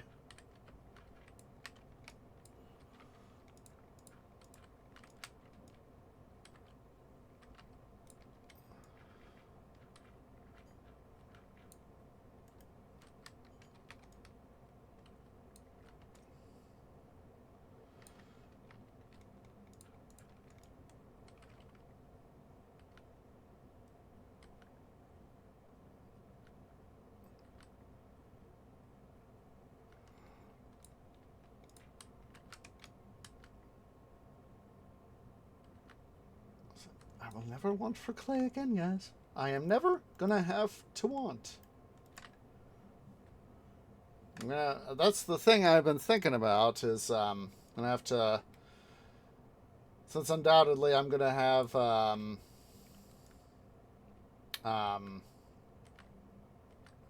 buildings, future builds that are gonna be done. I'm gonna really have to start to make sure that I incorporate brick a lot more. You know, if I'm gonna have to mine the stuff out, I might as well, make use of it. But yeah, let's go ahead here, guys. Let's go and take our first break. So yeah, go and stand up, stretch, get some to eat, get some to drink, use the restroom. Remember, I'm on vacation this week, so we are going to be taking a little bit longer. So see you all here in a few minutes.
Okay, guys, tree is back.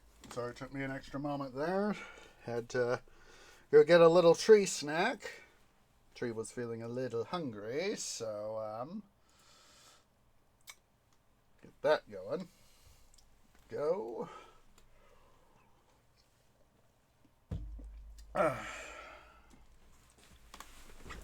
Yeah. Settle back in here.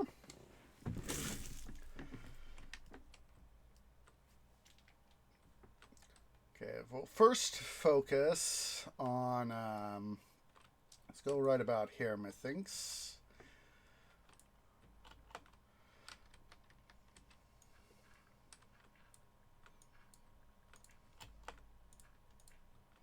That way we can focus on the stuff that we need to get trimmed out. Let's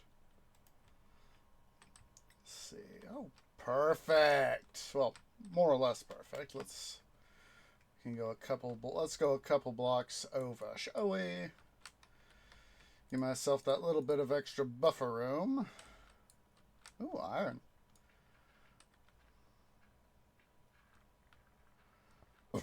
I better make sure to go get my fortune pick, because I really need the iron to be fortune picked.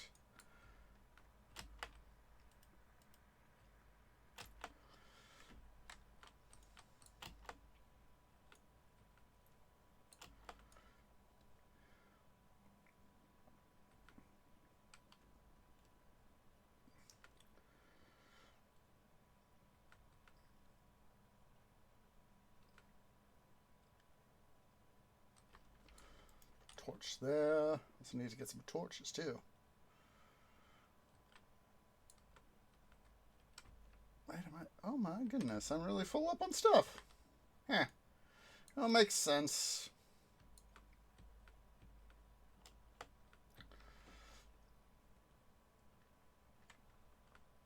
Ow.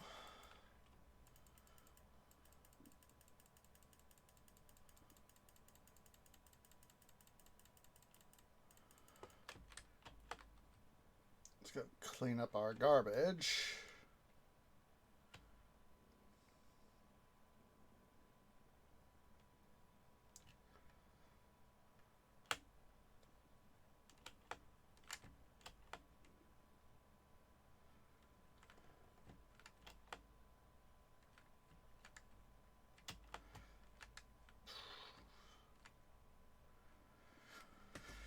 So nice that I don't have to worry completely about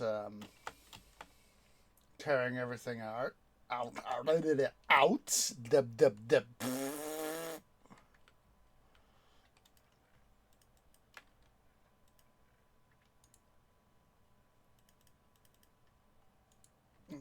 Put out a couple more chests here.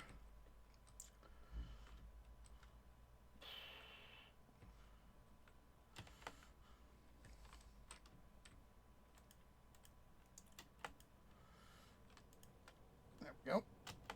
Let's go get fortune pick.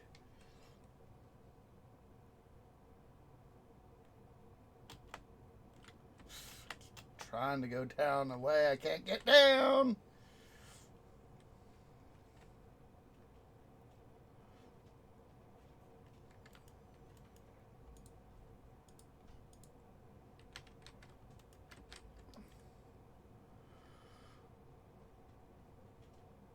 Why am I going up this way? Well, wait, duh. Fairly accessible. Department of duh.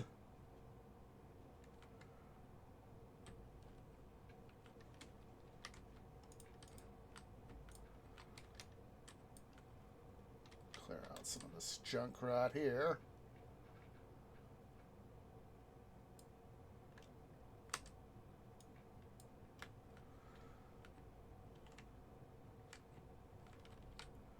So we can always make sure to clear stuff out later, you know.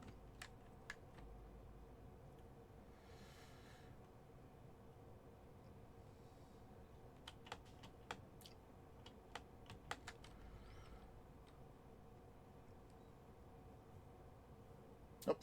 Don't be a dum-dum tree.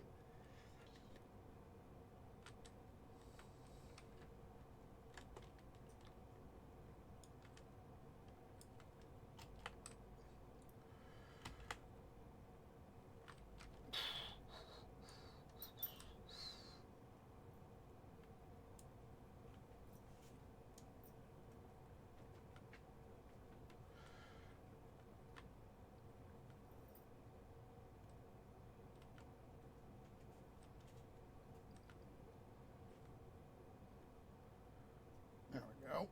Start to get some of this stuff here done.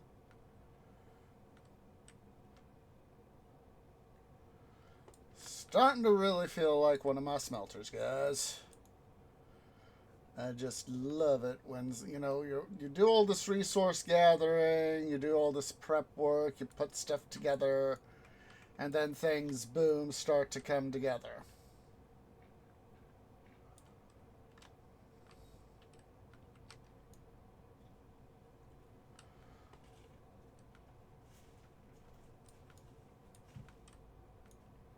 Let's see here. Boom, boom, boom. We're going to have to make sure we get a visit downstairs to collect up some of the junk that I've already dropped. So, let's see here. Can go ahead, and I think we can go ahead and do that. Let's go ahead and tear out this little bit of a wall formation, whatever you want to call it. And we'll start clearing this stuff out. And we'll go downstairs and clean stuff up.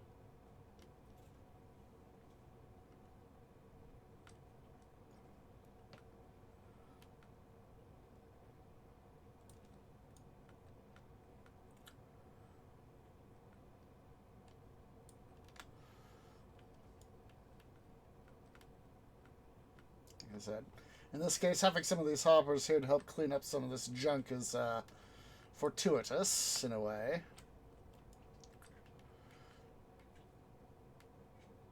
All right.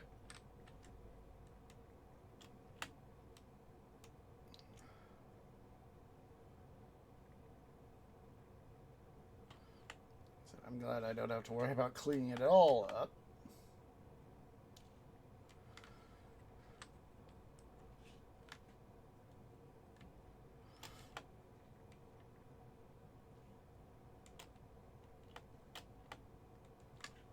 I mean, I'll still have to clean it up, you know, but, you know, I'd clear out the hoppers and all the other stuffs. Let's see here. I should have. I want to make double sure. Oh, pass the OCD test. Did I? No, I haven't, but I will. Okay.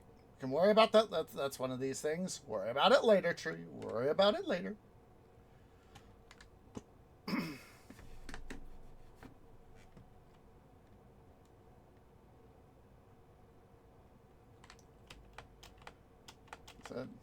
Some old abandoned stuff here.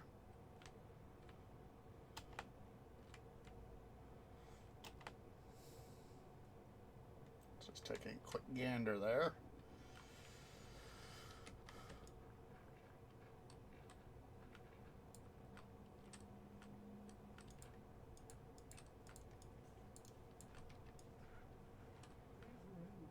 So 3, 4. Go ahead and, as I said, I always do selective trimming when it comes to this stuff, mostly because I'm trying to save, you know, trying not to have more work than necessary, or try to avoid having more work than necessary, you know.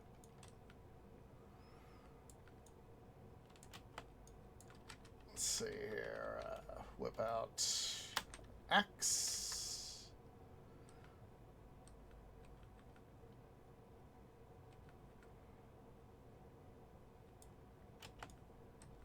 So in this area, we can always use the open space to our strategic advantage.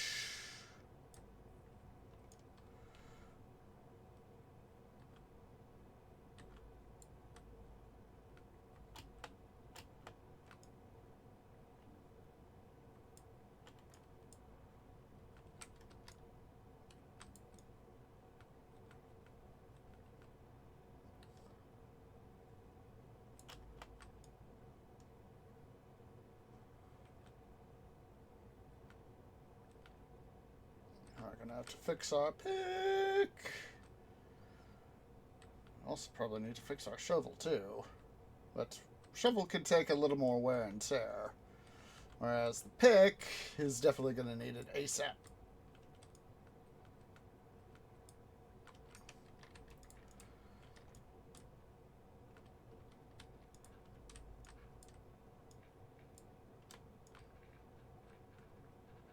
Let's go ahead and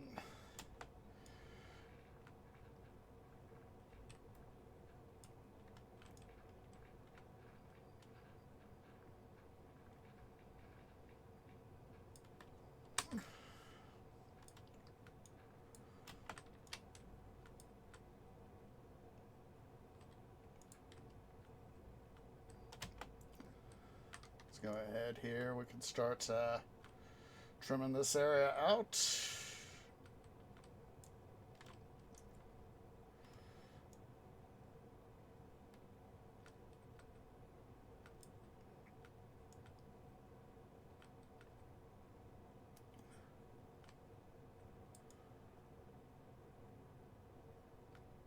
Trim that area. Trim that a little bit off.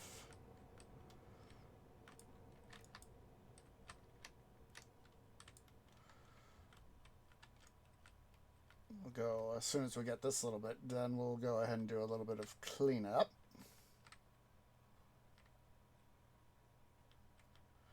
Like I said, I love, part of me just really loves having to do this sort of thing.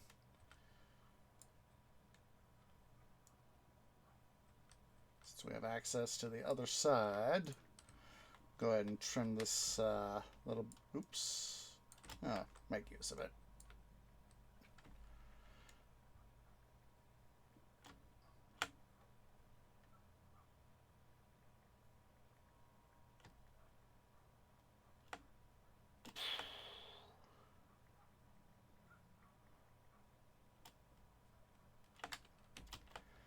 Make sure we haven't missed anything. There's some stuff right over here. There.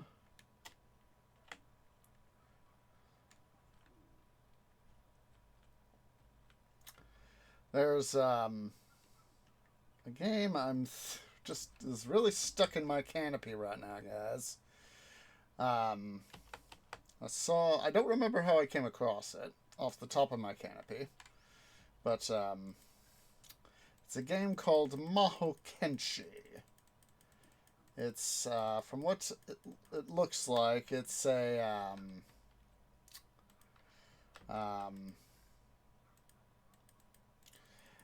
Japanese mythology-inspired video game. Let me pull up the trailer here. Let's see. The trailer that I'm thinking of, let's see.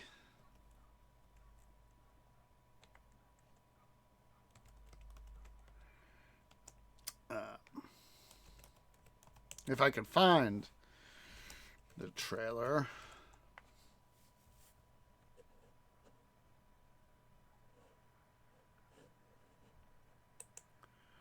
I think this is it. Looks like it. Yeah, found it. Found it.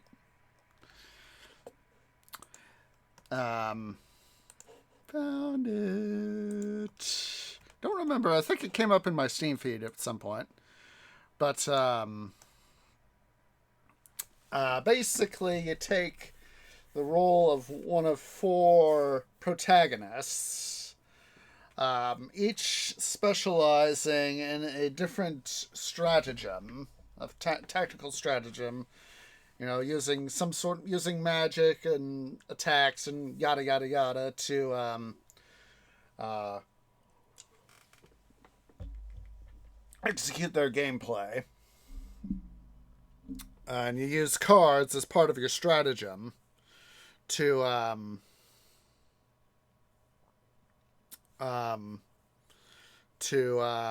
execute your attacks to defend the celestial islands from enemy forces. So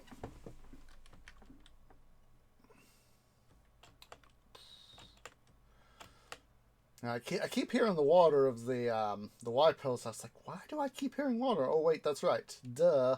Oh, don't really need them, but pick up your lost bits of clay there. Like, didn't need to worry too badly. Let's make sure we get some torches up in here.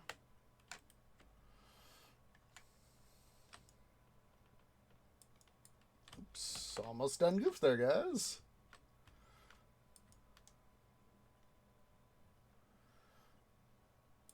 There we go.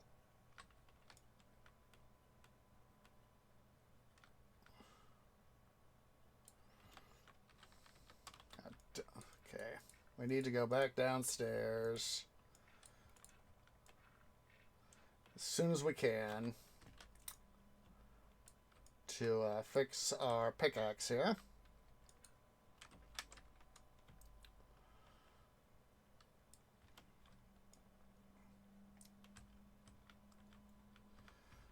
But I'm thinking about perhaps getting that game, especially if they could come out with some new content. I haven't seen much of it yet, but it looks like the sort of game that I might be able to. It's akin to like Age of Mythology, Age of Empires, a little bit of Titan Quest, that sort of thing.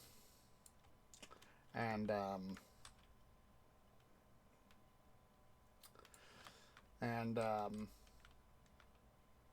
thinking about getting it at some point.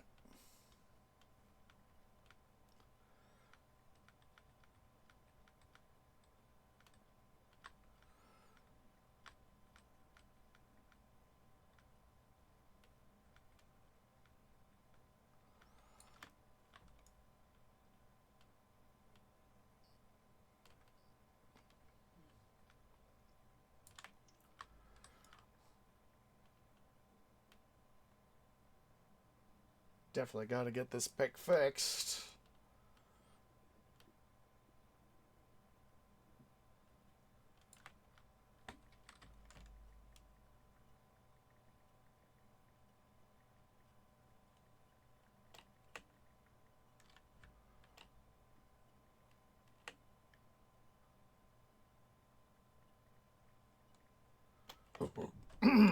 Excuse me. All right.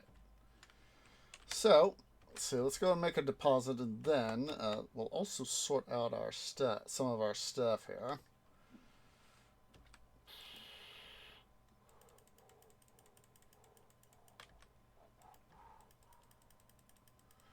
Let's go ahead here. I'm gonna wander on back over here to the. Come on. This side. Gonna come visit our clay area.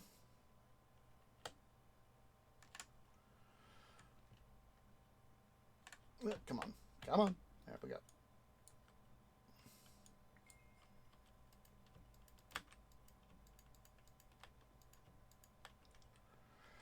Go ahead here. Oops.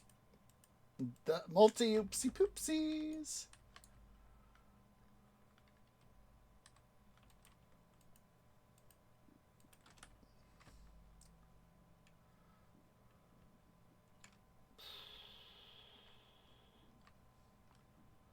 Oh, meant to go down. I was like, wait, why am I trying to do this? Oh, wait, right. Duh.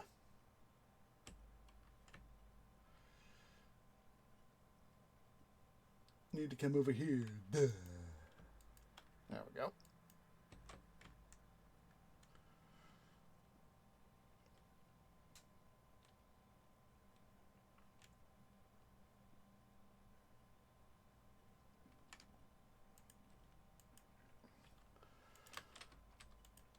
Go ahead here. Actually, we are going to have to transfer these guys over, actually. Let's go ahead and do that. Let's get our inventory cleared out. No, wait. Well, yeah. Let's actually wait on that. I'll actually wait on that.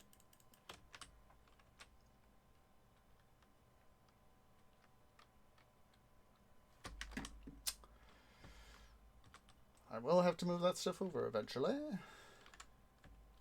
Alright, so now I was thinking that I need to remember to fire up those furnaces at some point. So now, what we are going to do, I'm going to put a block right there. So it's easier to get up to our stuff here. And so basically what we're going to do, I'll put another block there. Basically what we're going to do now is we're going to whip out our chests and hoppers for our stuff over here. And why did I come up all the way up? I did not need to do that. The ladder's back.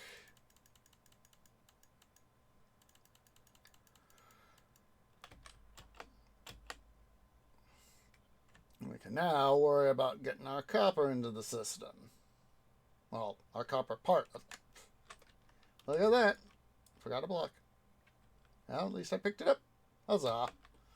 Alright, so. Again, we'll do the same sort of theme. Have the chests face toward one another. You know, the side you'd open.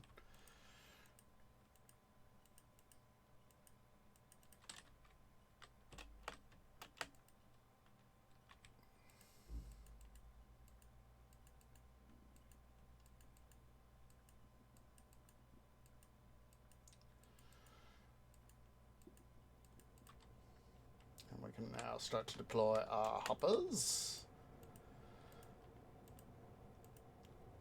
For that matter, and we might as... Yeah.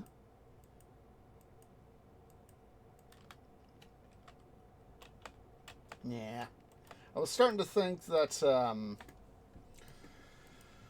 for our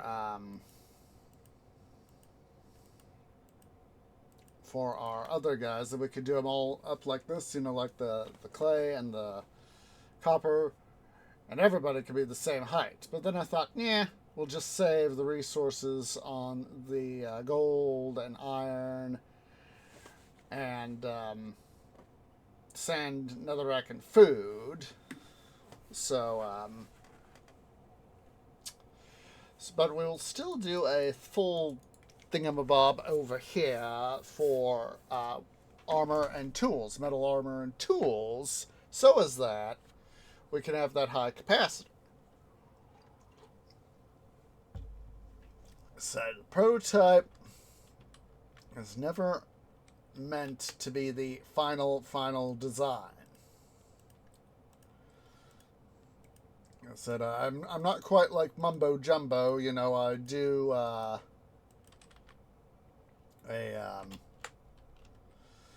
I design a smelter in a design world. I then take the prototype and test it out in a test world, and then I go build the refined product in an actual survival world. I sort of do the latter two steps in my survival world.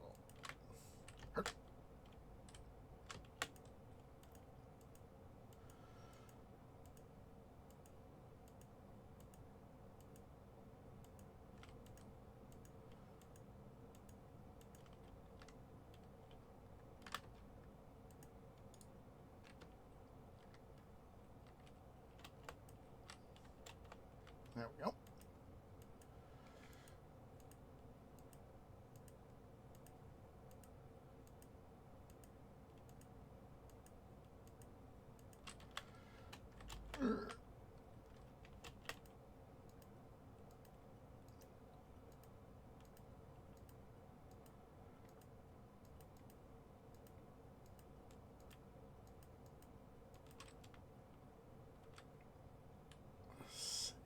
Hopper. Oh, perfect! Perfect! We are going to be able to get hopper, then where our head is, chest, hopper, and then we'll have the distribution line on top of that. So, huzzah!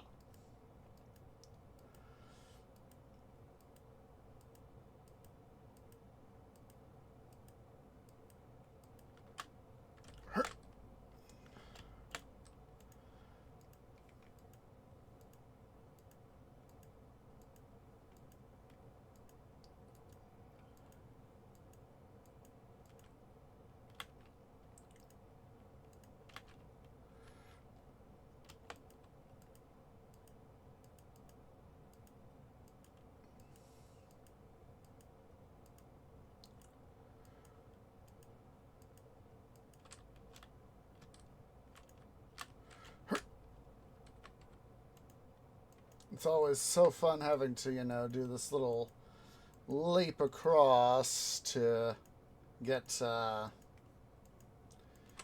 get all this stuff done.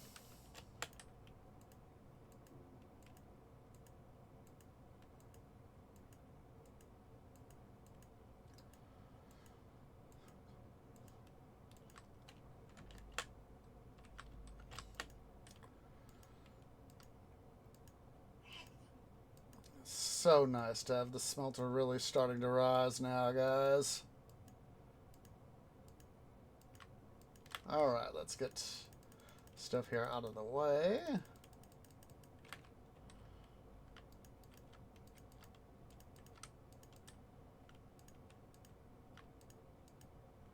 I'm thinking that for some of this stuff, instead of having a single line, we'll have dual lines. Oops.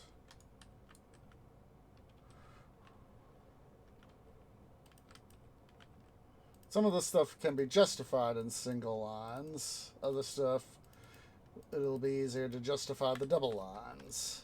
Or in the case of the, excuse me, the cobblestone side here, 6 lines. Hex lines. Gosh darn it.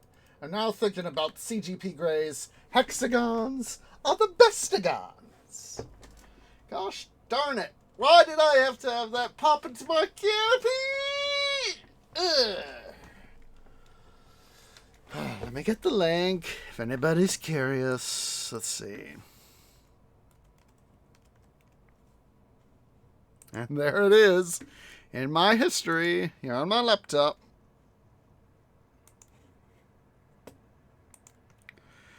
Boop. Gosh darn it. Why did I have to think about that? Silly twee. Alright. So now, we have the capability of running stuff around. So let's go ahead here.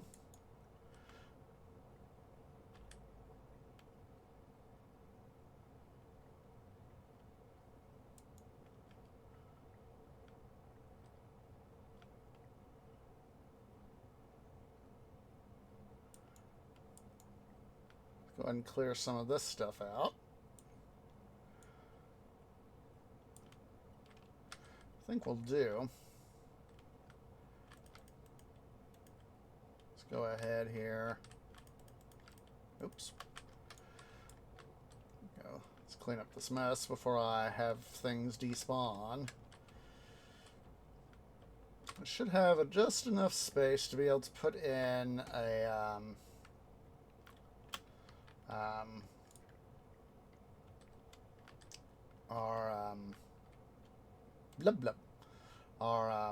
come on tree, use your words, our coal storage, there we go. Because I want that, as per usual, I would prefer it. Actually, we could probably put it up in here, actually. Let's go, double check.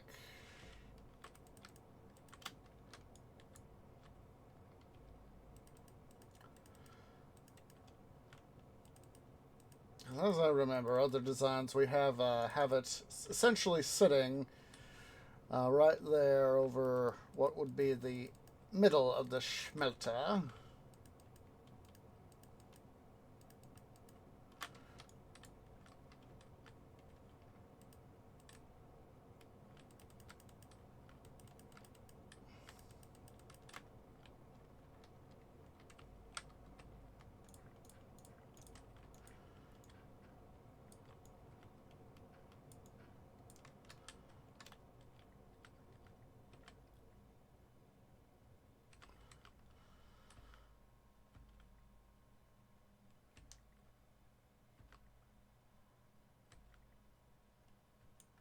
Do some work on that too while I'm thinking about it.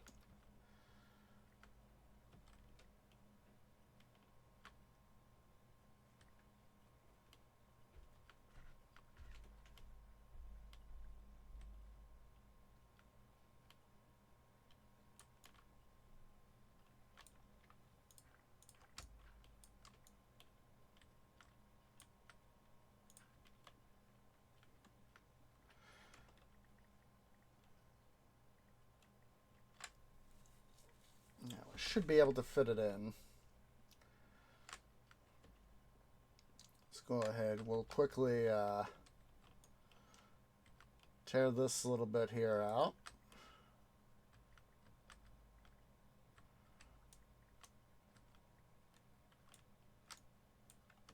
So is that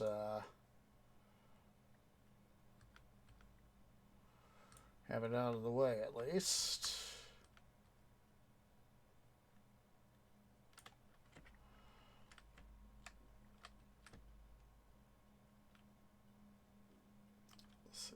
Let's get stuff out. Ladders. Don't be a dum-dum tree. Ladders. Ow.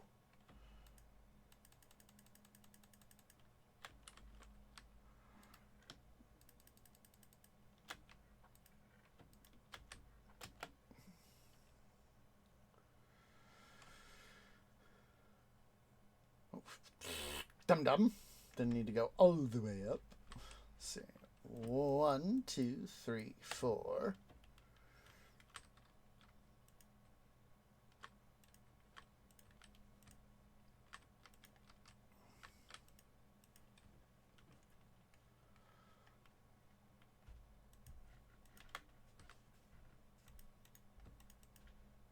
Gosh darn, got thinking back to Maho Kenshi, and that's got me thinking about a book series I've read called, I know I've talked about this series before, it's the Lotus War series by J. Kristoff, essentially steampunk feudal Japan. And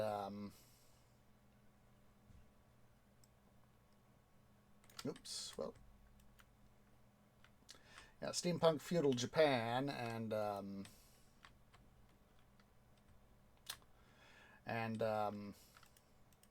just want to put that there.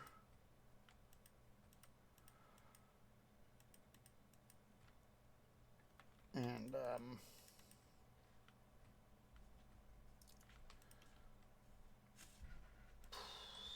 basically, basically the Lotus Guild, the real bad guys of the series, trying to get Izanami, who in both in Shiman religion as well as traditional Japanese religion is originally the birth goddess and eventually becomes the goddess of death. And they are doing what they can to... Wait a minute. Tree done goofed. Oh. Not too far off. Hey, at least I recognize the boo-boos, so... Anyhoozle, they're literally, with the Blood Lotus, literally trying to bring,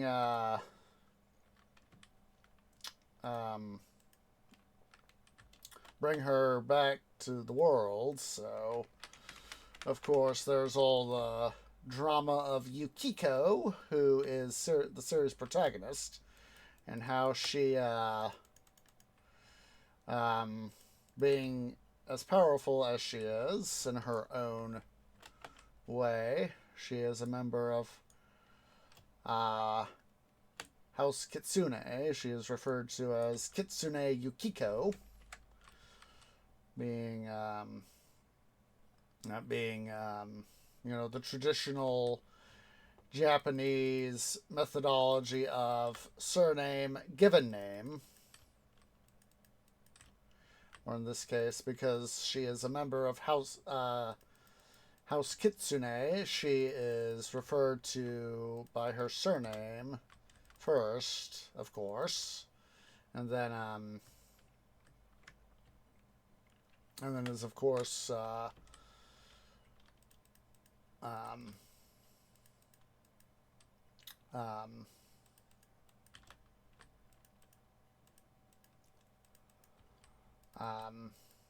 addressed by her given name.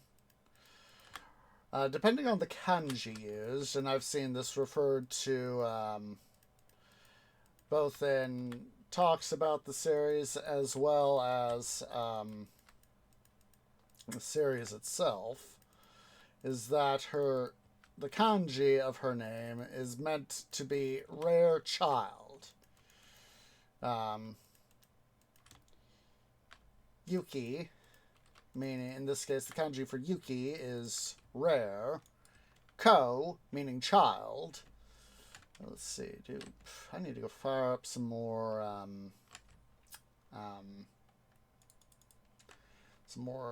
stone brick. So let's go ahead here. Let's go and put this clay in there. Boom.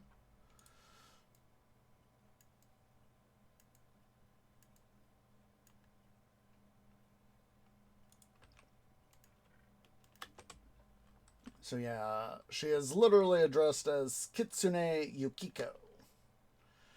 And, of course, it's part of what the Lotus Guild are after, those who are the yokai kin. Basically, those who can talk to animals, telepathically. She is one of several who can in the series. And let's go ahead and we'll put these guys back. So, boom, boom, boom, boom. So she has to team up with Baru, a thunder tiger. Basically, you could think of a half tiger, half griffin, you know, the bird, sort of describe. It's just you can think of a lot like the God, what's the creatures from Harry Potter? Blinking out. So the let's see.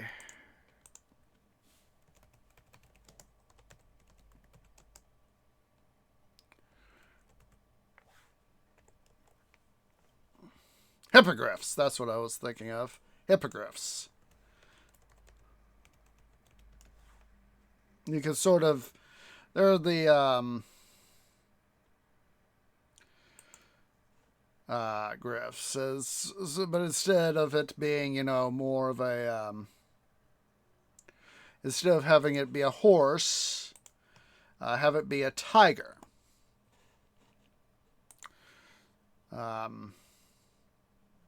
I think that's probably where Jay Kristoff got inspired, was hippogriffs. I'm not sure. I don't know everything about Japanese mythology, so obviously he probably took at least a page from the Harry Potter series to design that. To design the guys. So let's see here. While we're waiting, let's go ahead here. We will take out some of this stuff here.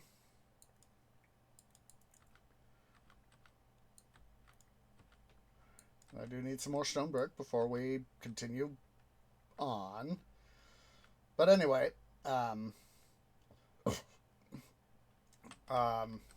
Yukiko has to team up with Baru, a thunder tiger. God, I'm forgetting the in-universe term for thunder tiger. Ashitora, that was it. Ashitora. That memory finally clicked into gear. And basically, with the way that the Sheeman Islands have become industrialized per the Lotus Guild, they Thunder Tigers, Ashitoras, are have essentially been driven from the Shima Islands, along with a lot of other critters going extinct because, of course, the industrialization of the Shima Islands has essentially sort of made things quite literally a hellhole, a living hellhole. So let me double check here. Let's go over here to the prototypes. Like I said, I haven't done it yet here. I probably wouldn't actually have to worry about it for stuff. Let's see. Let's go over here to the Mark VII. It's our most recent smelter. Let's see here. There we go. There we go. Let's see. Could probably do something like this. Let's go over here to the Mark VI. Let's see. Yeah. But anyway, Baru, trying to see if there was any redemption left in the Shima Islands, made a visit to the Shima Islands while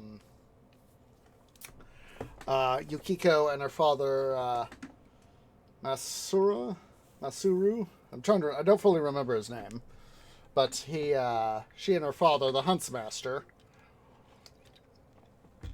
are trying to actually find an Ashitora. And of course, most everybody in the court, and especially, Yukiko and her dad, or, both of the realization is that there is no way in the universe that, in the Shima Islands, there's no freaking way that,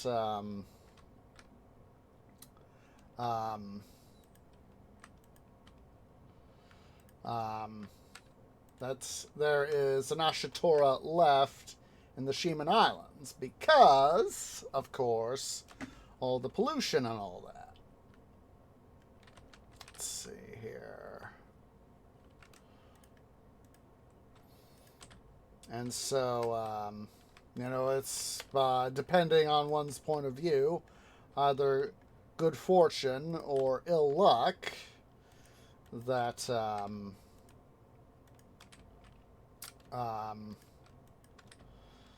that these three characters, especially Yukiko and Baru, come into contact with one another, and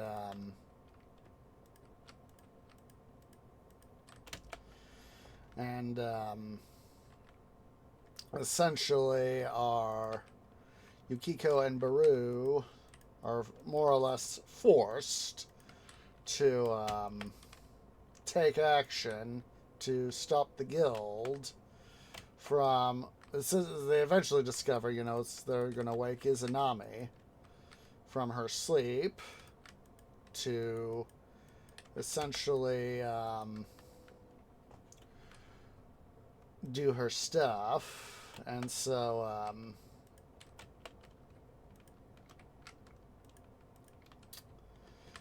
and all that jazz. So and then, it's thought by the protagonist is like, how in the bloody hell are the gods working in our favor, sort of thing. They know that the Lotus Guild is doing its stuff, and they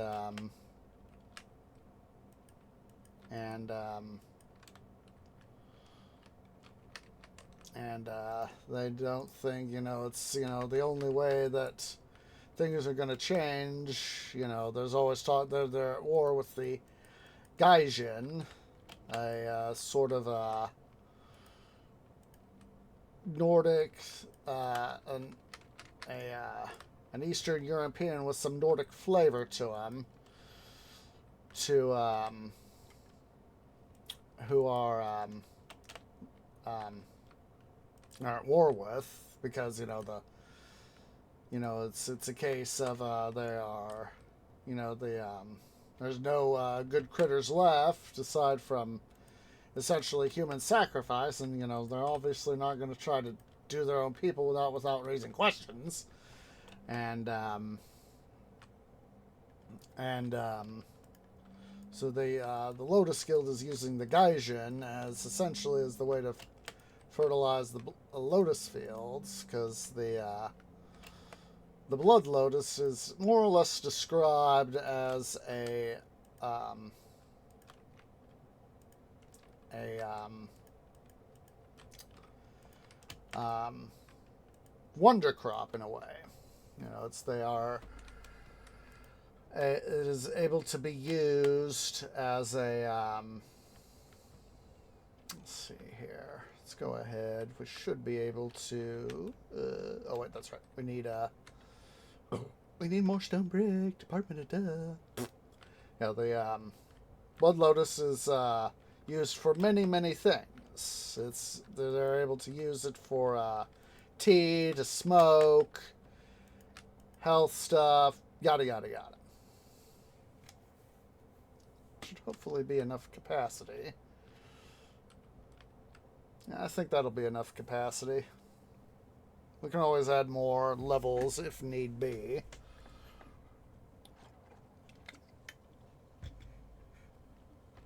But yeah, it's Blood Lotus is more or less just is killing the land. It's described as this wonder substance. It's able to use, not only is it able to be used for tea to be smoked, it can be used to make articles of clothing. Its seeds can be processed into fuel. So it can be used for many things.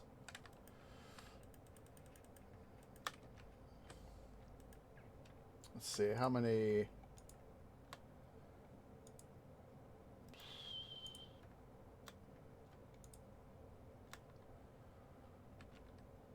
We'll just go ahead and put those guys right there. But also, like I said, is literally described as literally killing the land. And let's go and do that. And so, the things come to a head because, of course, Yukiko, she defies the guild. There's a line in the series that Yukiko becomes known as, quote, the girl all guildsmen fear. It's the Lotus Guild. That is the series antagonist.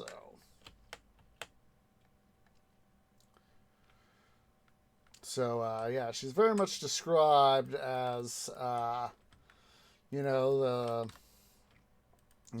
it's enough to give, she's able to, with her powers, it's described she becomes pregnant because one of the guild's guards for the shogun, who ultimately becomes shogun himself because of what happens. He gets her. They have fun, and she gets pregnant as a result. And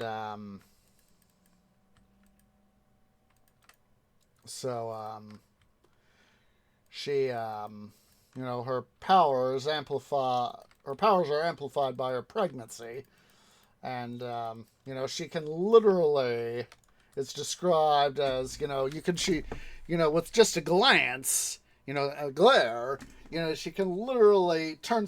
I think it's described as turn someone to stone. I think it is the way it's described off the top of my canopy.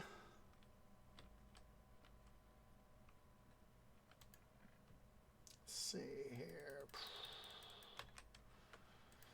and that's how it becomes. Yukiko becomes the girl all guildsmen fear. Is the fact that she can literally, with the merest glance, essentially petrify someone.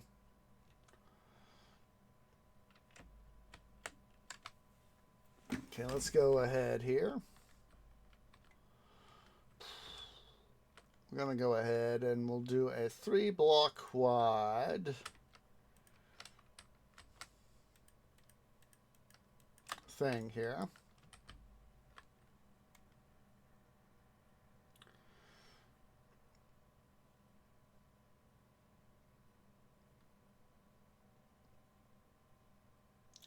We'll bring the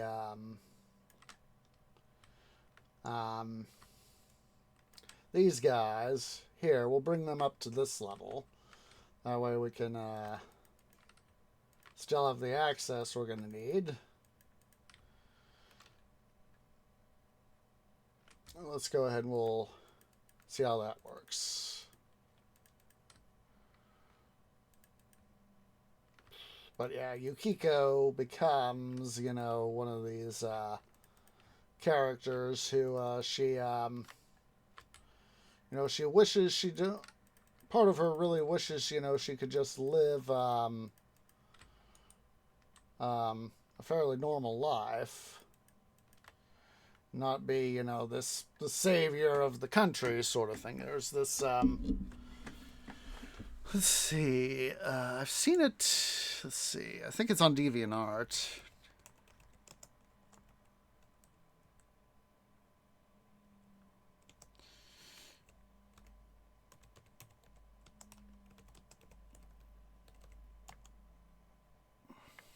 That should be it. There we go. Found it. Found it.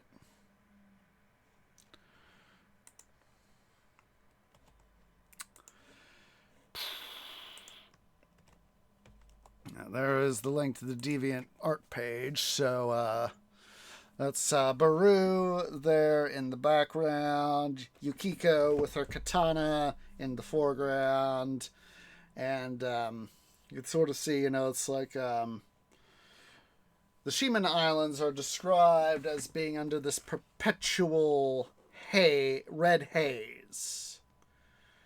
And, you know, whenever the sun does come out, you know, it's blood red, you know, whenever there's a break in the clouds. So,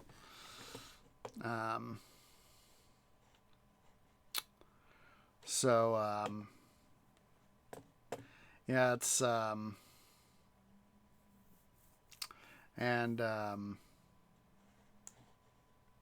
you know, it's a case of, you know, it's shows what happens when there's, you know, rampant industrialization with no regard for stuff, you know. Let's see here.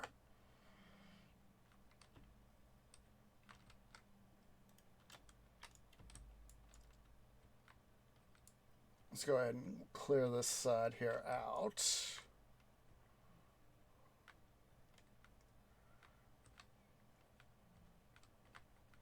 So yeah, it's you know, Yukiko wishes she could just be, you know, just want to be a normal girl. And, you know, she finds out that she's essentially in a way, you know, she finds that she is all powerful. And, you know, once the guild is defeated and all that, she and her allies that she's able to acquire, they're able to, she and the Ganjin, the Eastern European equivalents with Nordic flavor, they're able to, oh,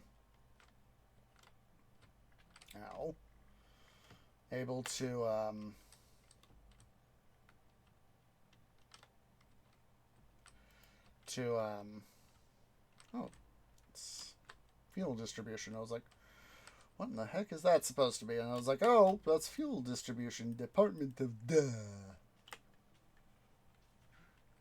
Sort of thing, you know? So let's see here. We'll do block there. Block there. There we go. And that. Let's quickly go get all that debris right there before I forget.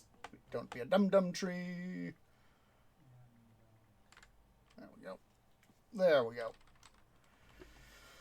able to get a lot done, despite not getting quite as much done as I would like on the inputs and all that. So let's go ahead here. Let's get back up to the top side. Get some more stone brick. But, yeah, Yukiko and her various allies, they're able to turn the tide against the Lotus Guild, even as Izanami herself is quite literally rising from the underworld and all that sort of stuff. So, excuse me.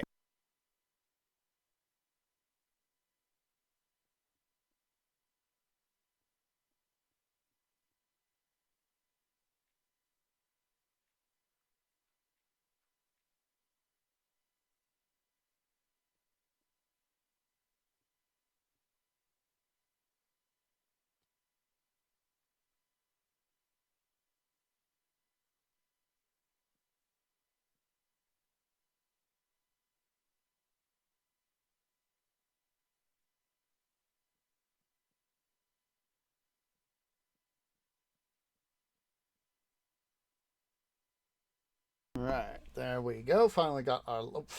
that bat took me by surprise. I was like, what the heck is that? You know, part of me was thinking, creeper!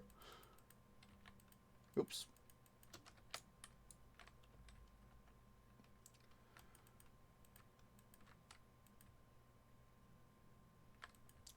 This is starting to become a thing of art. Okay, let's see here. Need to come over here, of course, and do this level.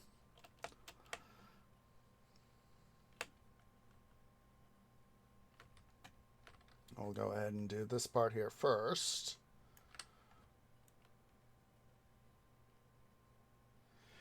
So yeah, it's eventually, you know, it's described, you know, once the...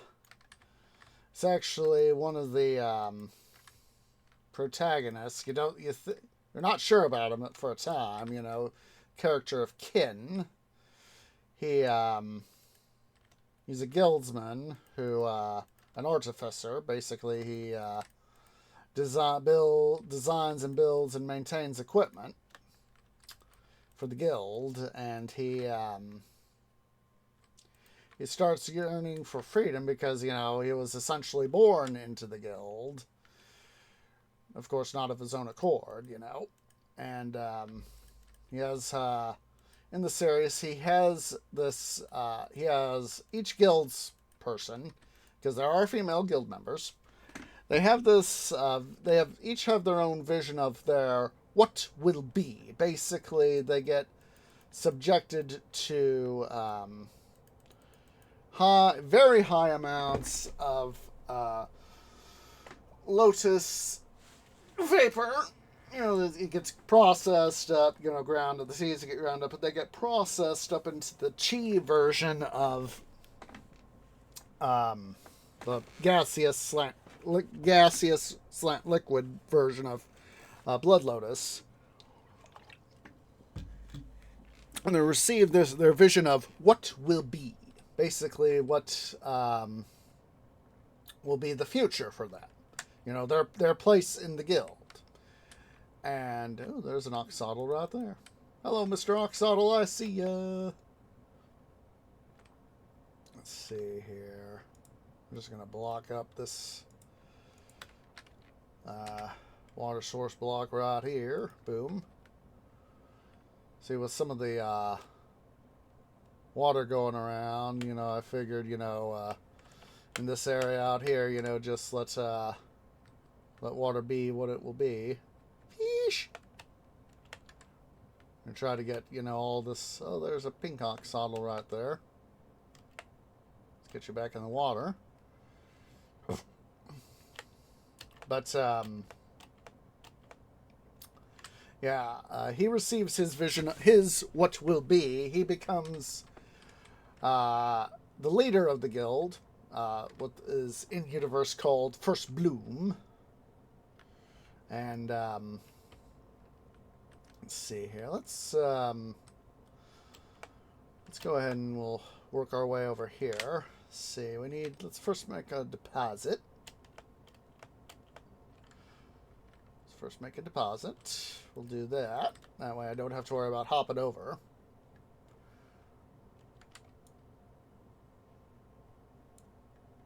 Out of my way, you junk. Ow. Let's see here. Anything I can put in here? Nope. Chuck our good stuff in here. Boom. Chuck this all in there. Let's go downstairs right quick and we'll get some more stone brick. Also need to pick up at least another half stack of torches.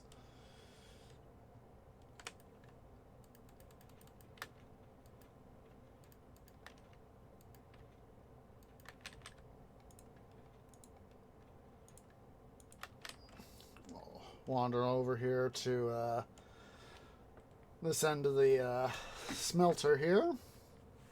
So anyway, Kin's what will be his vision is that he becomes head of the guild, and this ultimately comes to pass, is that he receives this vision, his what will be, and he does become first bloom of, spoiler, he does become first bloom of the guild, and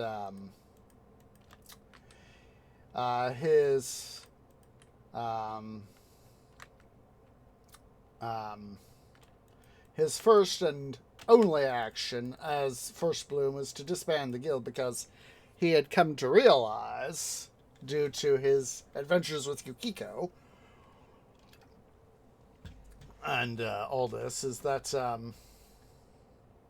well, the guild was not good for the Shima Islands, so he essentially seizes power to become first bloom in order to be able to essentially get rid of the guild.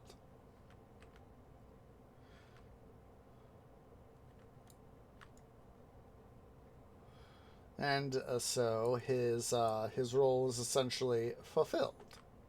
His what will be.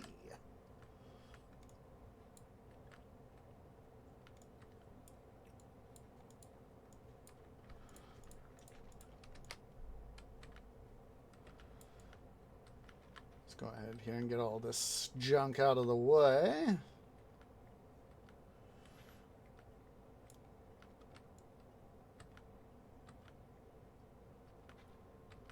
Come on, and underneath the, what's it here?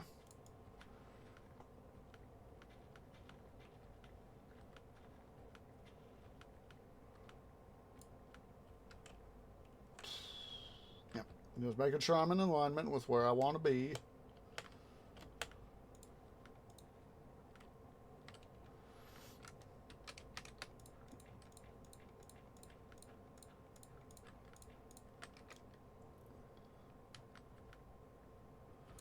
Go ahead here. This will be a good spot to go ahead and start transiting back. See where we end up. Oops. Out of the way, fortune pick.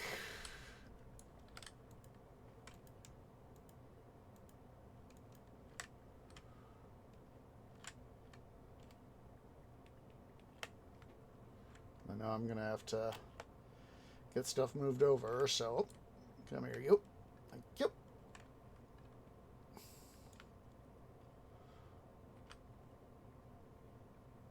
And yeah, it's nice that it's described as 10 years after the final battle between the guild and Izanami with the Yukiko and her allies and the Ganjin.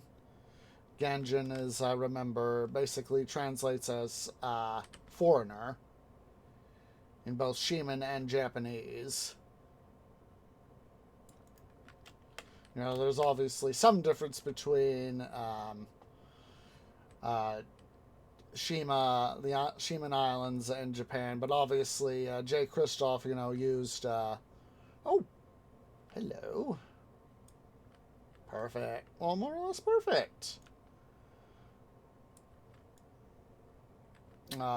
Obviously, Jay Kristoff used the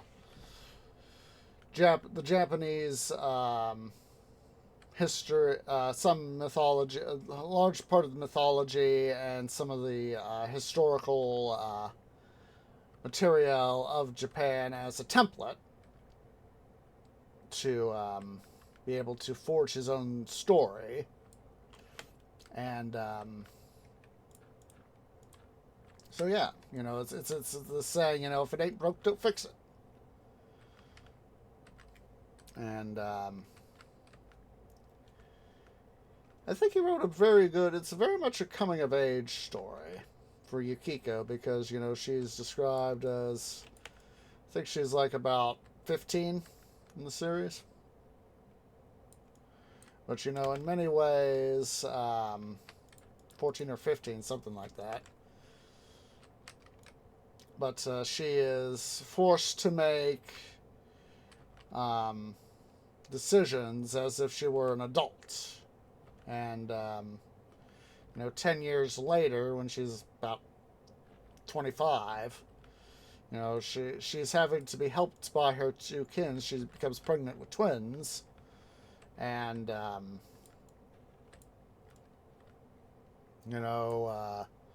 she, let's go ahead and take this whole darn thing out.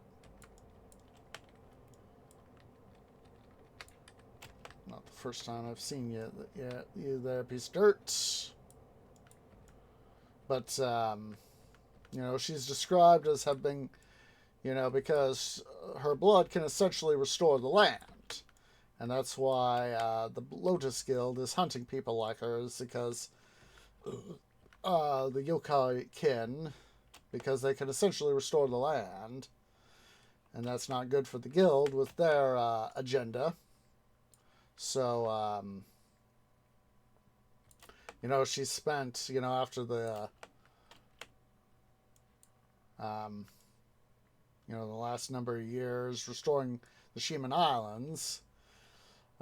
She's described as having, this very worn, aged appearance, despite being, for many intents and purposes, still a fairly young woman.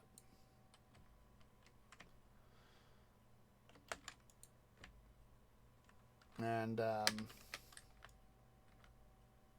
her children have to help her out, because it literally takes her blood to restore the land. And I think I don't remember if it's just her hands. Part of my memory is saying it's both her hands and like her forearms.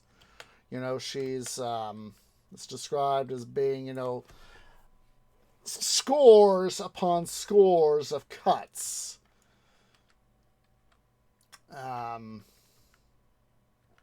That she has, and the epilogue, it's been 10 years, and she is it's described that she's coming to the last place of Blood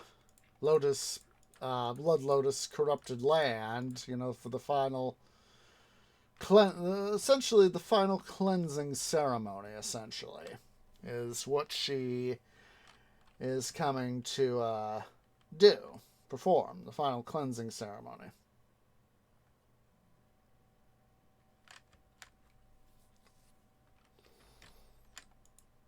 And, it's described that, relations with the Gaijin have been improved, and that they're helping, the Gaijin are able to resist, in most part, able to resist the Shemans during the war because of their lightning technology. They essentially are described as having lightning guns, because there's this one island where it's constantly surrounded by storm, and they have essentially use the Gaijin essentially use it to collect lightning energy, and they're even as part of the restoration process, getting their relationships repaired. It's like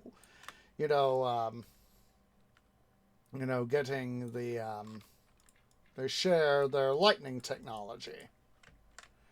Essentially, most infantry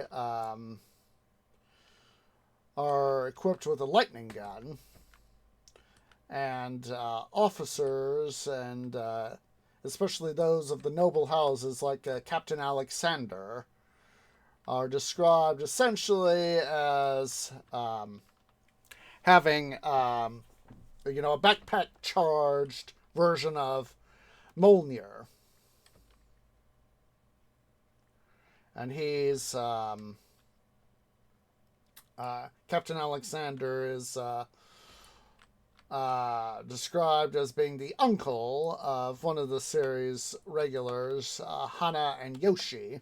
He's described as their uncle because I forget the exact relationship of how it happened, but basically, I think it was their father was Gaijin, and I think it was Poiter, I think it was the name, Peter, essentially, was their father, and their mother was Sheeman, and iron, and or something like that, and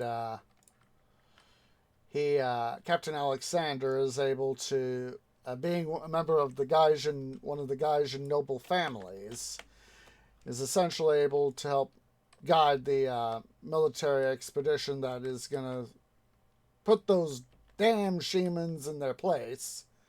They're going to, the war has been described as been on for some 20 odd years, something like that.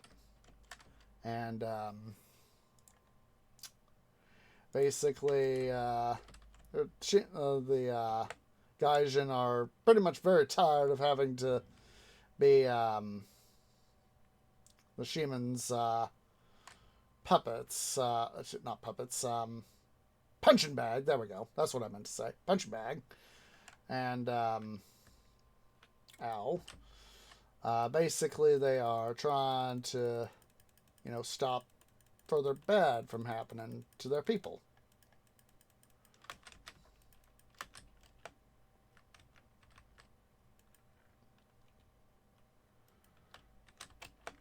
So that's the military expedition that the Gaijin are undertaking becomes a thing where there's a discord about trying to keep things going and all that within the Gaijin expedition to smack the Sheeman straight. But eventually, it's decided by a fair amount of the Gaijin that they need to join forces with Yukiko and her rebel allies, because she becomes a member of the essentially the Sheeman Rebel Alliance, the Kage. To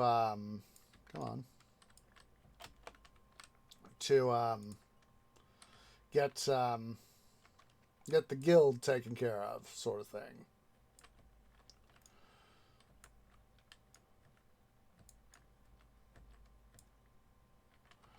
And it's all these factors: the Yukiko, Baru, Yoshi, and Hana. The Kage, Ken, Akane, who is, the guild tries to force Ken to come back.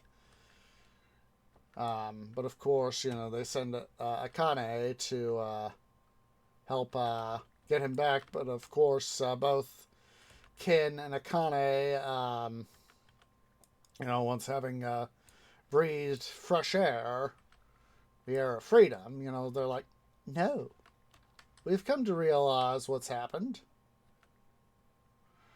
And things happen. You know, it's all these factors, you know, the Gaijin, Yukiko and friends, Baru, Hana Yoshi, Ken and Akane, you know, it's all this stuff coming together that it helps bring down the Lotus Guild and allows the our allies, our heroes, to win the day.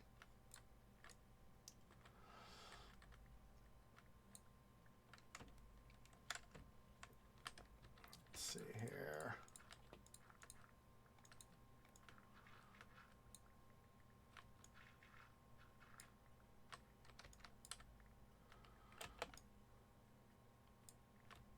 There we go.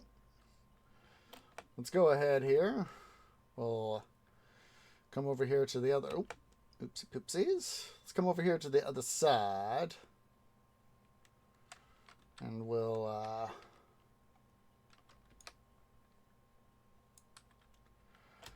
let's start right here.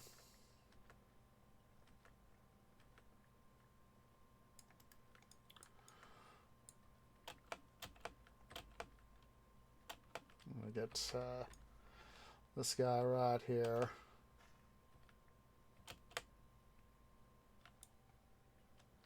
Take the wood. I'll need it for more chests and hoppers. Since I don't have access down here to the stuff. Make sure we're still in alignment. Let's see, what is that? What is that block reference? Torch right there for the moment so I can see.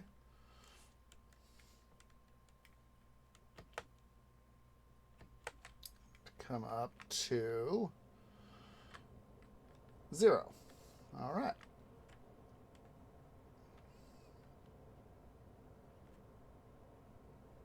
I said a lot of this I do is often off cam.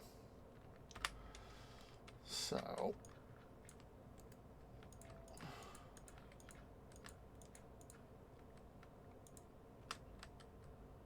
7. Sure I'm still in line. Yep. 7, 6, 5, 4, 3, 2, 1. This should be 0. Yep.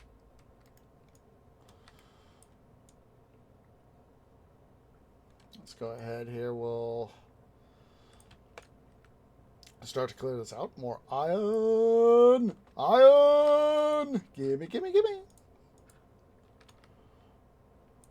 So come get that stuff out here in a bit. Let's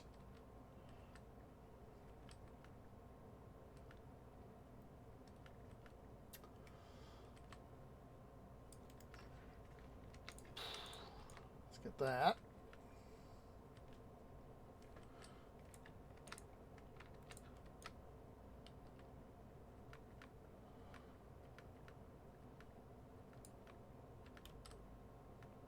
Go. Let's see. Just put that right there as reference. So I have something to walk across.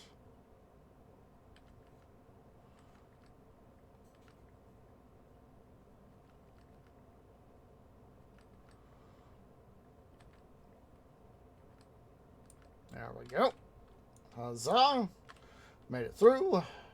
Another block of stuff we have to worry about trimming out. It's okay.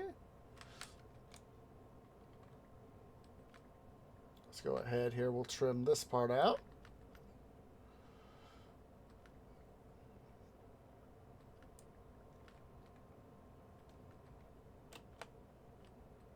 Let's see how there's another fish.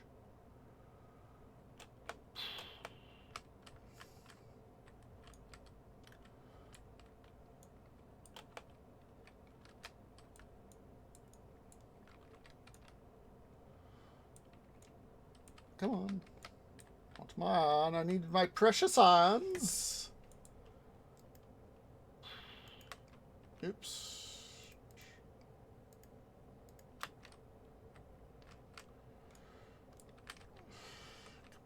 Stupid thing. Put that there. Don't want to be using my fortune pick unnecessarily.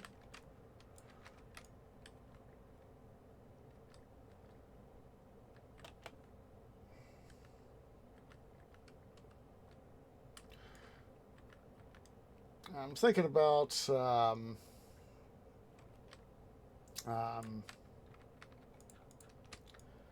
reading next. I'm currently reading the Gondolera Cycle by, I know I mentioned this last stream. Watched, they're getting all my words mixed up. Read the Gondolera Cycle by Randall Garrett and Vicky Hadron. And basically, it's a fantasy slash sci-fi series. Takes place, Ricardo Colorero, basically, essentially takes place back in the 80s. Basically, Ricardo Colorero is a linguistics professor. He's described as being in his early 60s, about 60, early 60s. Based at University of California's, I think it was Santa Barbara, he said. And his body's basically starting to fail him. I know I recall he's like suffering from kidney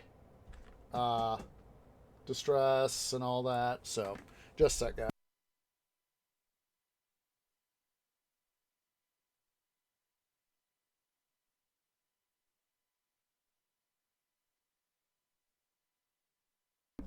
Sorry about that. But yeah, he's starting to suffer from kidney issues, and I think he also said he's got something like God, what was the other thing? Basically, he's suffering from some medical issues. Fought in World War II in the Marines, but now he's linguistics professor, as I said, specializing in the Romance languages, Spanish, French, Italian, Portuguese, etc. And so basically, he's on a cruise on the Mediterranean, meets a young woman named Antonia, and basically he says, it's in a number of ways he mentally, to himself, admits it's true, is that he's taken, he's done a lot of trips, but he's basically taken one for himself before his body ultimately kicks the can. And so they're talking, and they see a meteor coming toward their ship. And he gets catapulted into the desert world of Gondolera. And he takes over the body of a young Gondoleran named Mark VIII, Ricardo adopting a sort of a hybrid existence between another worlder and the native under the guise of Ricardon.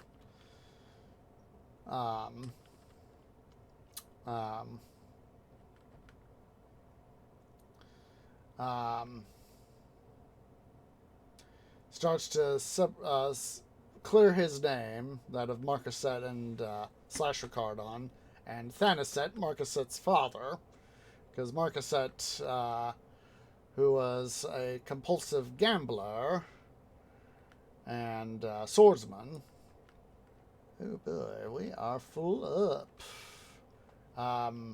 Basically, gets killed while trying to make some money so that he can pay off his debts. Um, um, um, Basically, has to, gets killed and, while trying to pay off his debts and all that. And Ricardo takes over his body, essentially. And, sets out to clear Mark VIII's name, Thanaset's name as well, for the theft of the Ryara by a guy by the name of Galaris, who essentially wants to recreate the ancient fallen Gondolaran kingdom, the kingdom of Gondolera. And basically, he has joining up with several allies, becoming several allies with whom at first he often has tumultuous relationships with, primarily Thymus and Tyranny. He essentially has to save Gondolera, and it's of course he becomes aware. Spoilers. I haven't quite gotten all the way through that part, but Tyranny is actually Antonia, much like him. Antonia got thrown into Gondolera too, but arrived several years subjectively before Ricardo did. And she joined with Tyranny, who, as it turns out, is as much as Ricardon is taken over the body of a descendant of Serkajon, the last captain of the kingdom, who betrayed the kingdom, in quotation marks, to save it from the kings who had become corrupted. Tyranny, with Antonia as her other part, is descended from Hathram, who is the last corrupt king. So, and they together, along with Thymus, the lieutenant of the Sharath, the king's guard, they come together. Ultimately, the three of them are able to come together, even though they have tumultuous relationships and degrees throughout the series, but they eventually become well-worn allies and compatriots and all that. Excuse me. They are able to save the world of Gondolera from Ferathin, originally known as Tinnis, who is from the world, who is from the city of Adarta, but for a long time, excuse me, is known as Ferathin, the chief supervisor of Wraithscar, which is where Mark VIII / Ricardon is from. Whereas Tyranny was essentially conceived of and born in the eastern half of Gondolera. She was originally conceived in Adarta, which is where the lords of Adarta, the old court of the kings of Gondolera, eventually set up shop, whereas the Sharath set up shop in Thagorn, which is near Wraithscar in the western half of Gondolera. And they, the two sides are different, obviously, but it is through the three allies, Ricardon, Tyranny, and Thymus, that sort of represent the old sort of factions, older and newer factions. They all come together and are able to lead Gondolera to safety because it's revealed, again, spoilers, that the old kingdom of Gondolera is actually on the bottom of the Mediterranean. It is the Mycenaean catastrophe is basically about five to around 6 to 5 and a third million years ago. Basically, the Mediterranean suffered a series of dry spells, prolonged dry spells. There were times where it was able to get more water, but basically the Strait of Gibraltar closed up due to tectonic shifting, and obviously most of the basin dried out.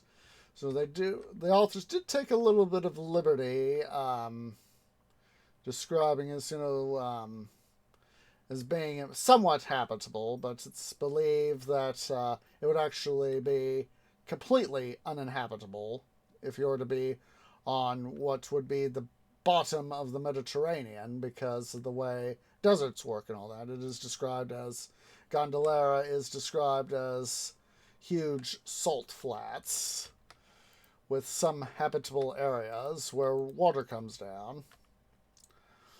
But for the most part, it's pretty much described as a desert world. Come on. And so anyway, the series takes place as the Straits of Gibraltar are starting to reopen as the tectonic plates shift, and Zanuck, the first king of Gondolera, who exists in the Allmind, which is at least a semi-sentient, but I believe Ricardo describes it as a complete sentient in its own way.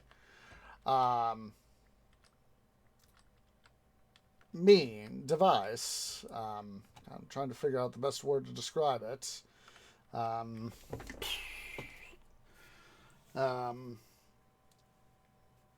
It'll sort of be like a sentient version of the internet, but made up of all living and dead Gondolerans, which are described as humanoid, but not quite human. And basically Zanuck, who basically part of the way the story is presented is that when the Mediterranean started to dry out, the some version of old humanoid ancestors and apes basically started following the shoreline as the Mediterranean descended. Obviously it's described, the world is somewhat different. 6 million years ago when the Mediterranean started drying out, even though it's described as being somewhat older than about 6 million years, because it's about 6 million years based on what more recent stuff has pointed out. But at the time the series was written, when the Mediterranean started to reflood, which is about 5.3 million years ago, which means, and it's described as the Allmind is described as having been around for about 6 million years, a million years, so that would be about 6.3 million years ago that it started to dry out, and the meteor, well, about 6.4 to account for stuff, and there was a meteor that struck the shore of the slowly drying Mediterranean, and it is this meteorite impact that affected the ancient Vinay, or the ancestors of Vinay and Gondolerans, because they have a common ancestor. Vinay are described essentially as the more ape version of Gondolarans, whereas Gondolarans are more humanoid in appearance. But they're similar in appearance. Obviously, some differences, but the Gondolarans, through whatever survivors were able to get through the meteor impact, were able to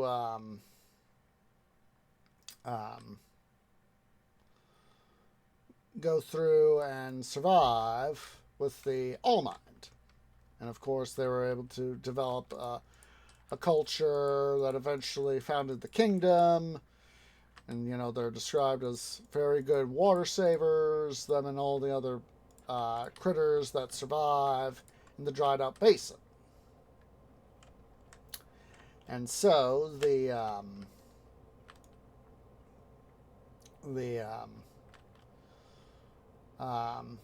Zanuck, the first king, upon realizing, he was able to, it's described in the final novel that he was able to see the death of Gondola is because when he, even though he wasn't, conscious, like the way we think of, a conscious human being, or in this case, Gondolaran, what he saw was a series of spikes in deaths as Gondola reflooded,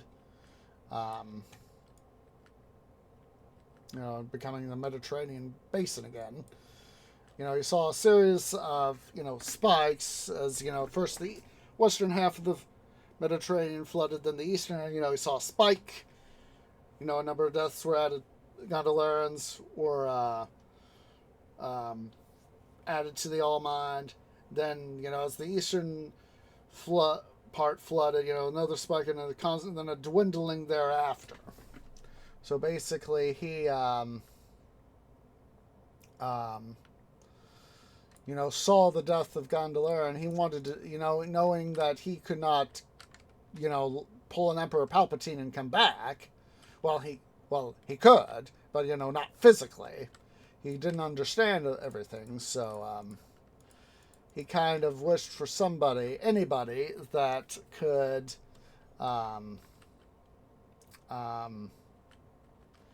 sort of come save Gondola, and that is where, of course, Ricardo and Antonia come in. Because, they're through that meteor that I described that happens, to them in the first novel, they get transported to Gondola, and one of the things that happens is that, and it's known by Gondolarans, is sometimes a personality, a person's memories, will be sent back from the All Mind to a living Gondolaran. And so what happens is this returning personality, the Gondolarans call it a visitor, that's a capital V, is able to, live out they get enough of the other's life, often when when Gondolaran dies for whatever reason, often, I think it's described as often traumatic experience, often death, and that they're able to suddenly come back, but with the visitor, but they retain enough of the original Gondolaran's memories to be able to adjust. So that's what happened to Ricardo, and becoming Ricardon, is that he had enough of Mark VIII's memories initially, and then was able to get more information as time went on to be able to adjust. And of course, Tarani, she had Antonia come in when Tarani was quite healthy and okay. But things started to change for Tarani. She felt that, she couldn't be herself fully. And that was Antonia coming in, and of course Antonia had an effect on tyranny for several years, subjectively, before Ricardo showed up in Mark VIII. And of course it is these two, their history, both in both worlds, both versions of Earth, that they're able to use their knowledge, their gained experiences, to literally save Gondolera. Because Ricardo, or should I say Ricardon, as both the descendant of Circajon and as leader of the Sheriff, both historically and currently, was able to say, we're going to go save Gondolera. You know, they eventually learn through Darik, Thymus's dad, who, unfortunately, his own Shaum Ronar, because of tyranny bringing Yeshaha to Thagorn, where the Sharath live, after the abandonment of the kingdom.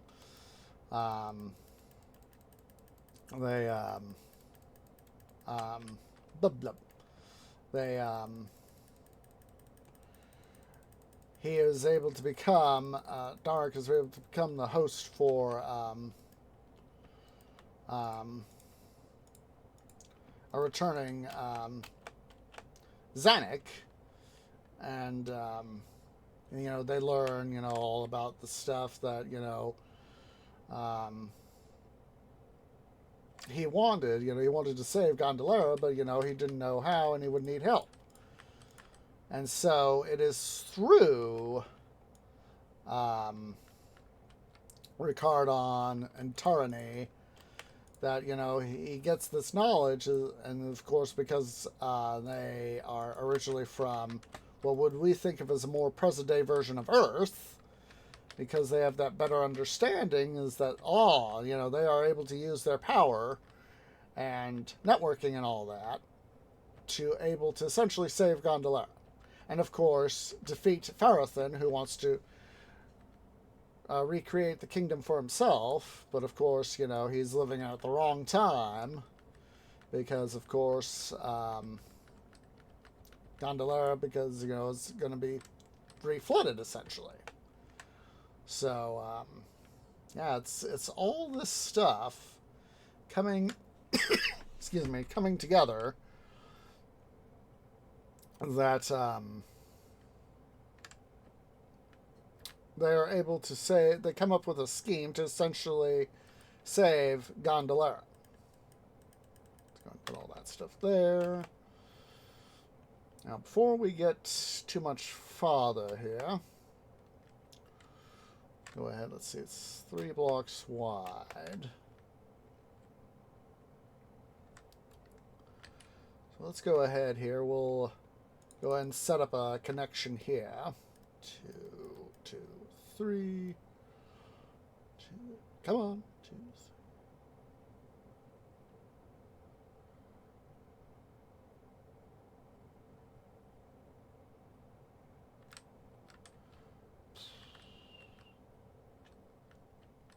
Go ahead and set up a access point here.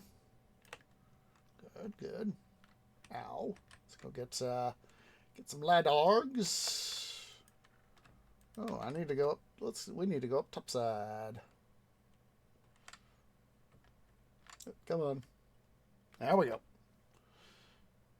Oh wait, I got sticks down here. What am I talking about? Dum-dum. Let's see here. There we go.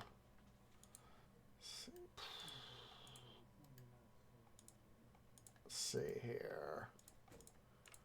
Yeah, did not mean to do that. Let's see, 1.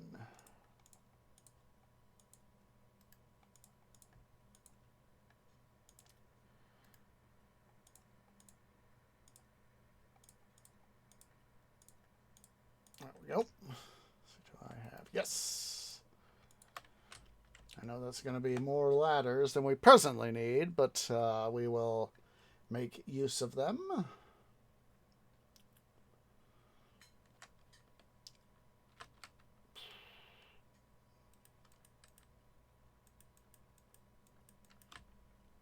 Actually, no, let's put this guy in the corner, actually. That way, let's see here.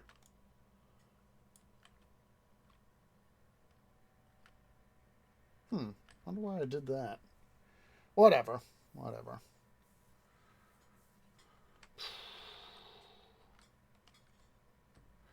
Wait. Wait a minute. Let's see here.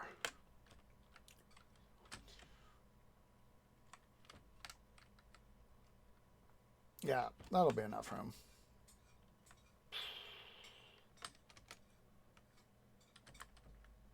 Oh. Aha.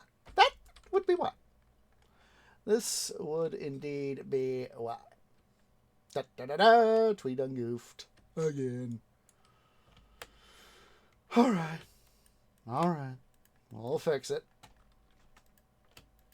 Well, you see, this is why we do our stuff.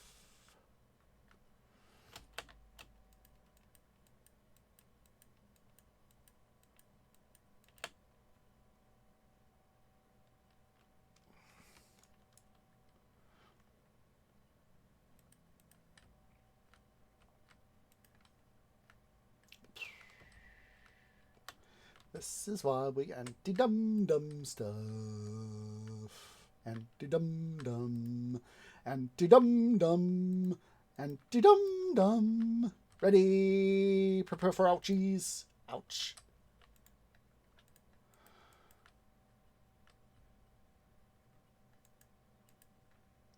Actually, let's see here. Yeah, let's seal this part off. That way I don't done goof. There we go. Go ahead and quickly tear this part out so that I can see stuff.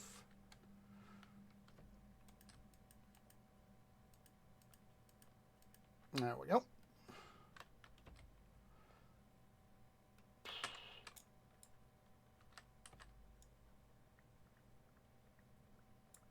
There we go. Basically, trying to work smarter, not harder.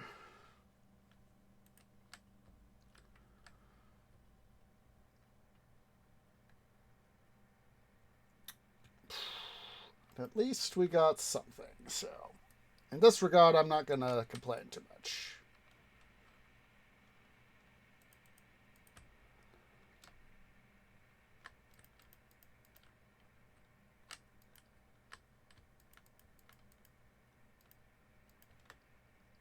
I don't mind if these guys are slightly off. In this case, we could probably just use it to our strategic advantage to be able to get to other accessible points sooner rather than later. Boy. Oh, wait.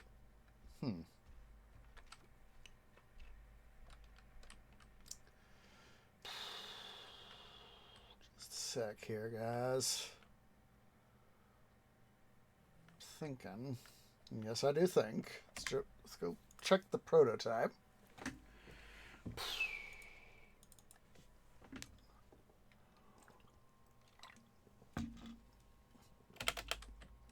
Okay.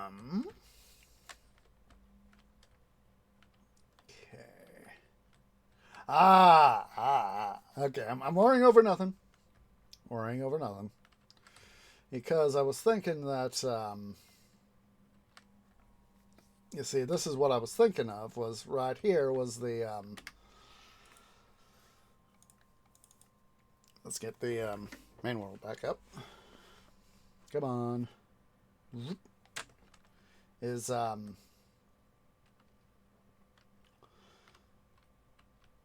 this being, one of these being outbound and the other being inbound.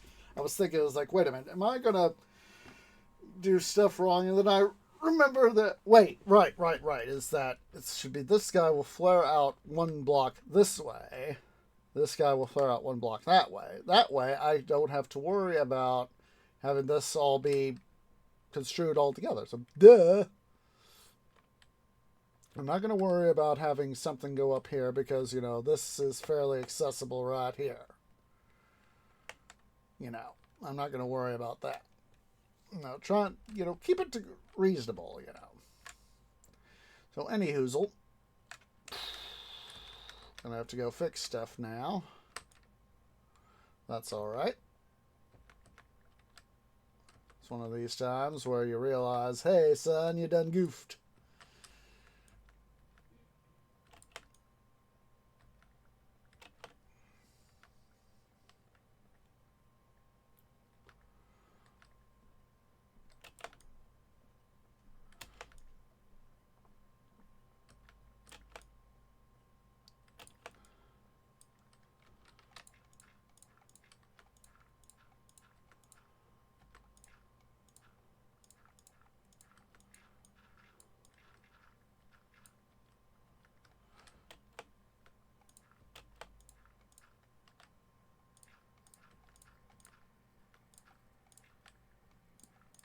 Let's go ahead here. Knowing that I'm going to have to trim all this out, let's get this stuff started here.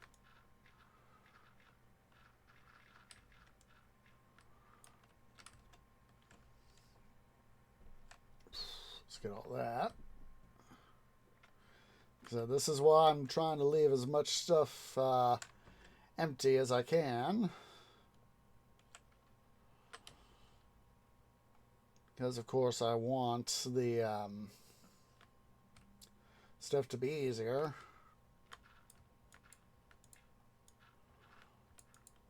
You can always trim down this part over here later.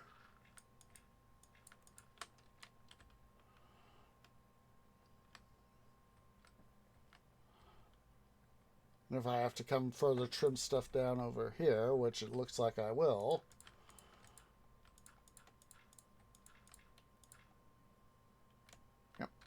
that's going to be the wall right here, so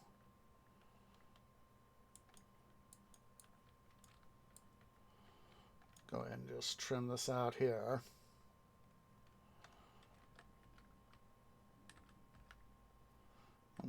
One more block we'll need. Ow. Clean up this mess. Guess I'd worry about making stuff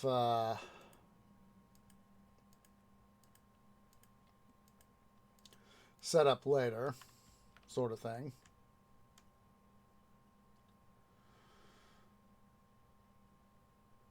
I have to make sure, double sure on the other side too, that things are lined up the way I want.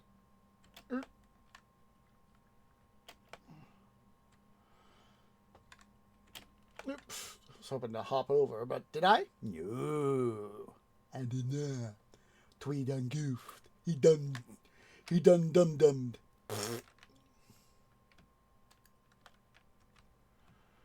Let's see here. Let's, I'm going to have to carve out some more stuff. We are going to end here shortly, but I want to get this, stuff out of my inventory, so let's go and get rid of all this.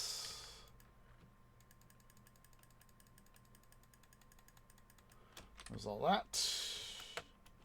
There's a lot of stuff I've been getting. But yeah, the smelter is starting to come out.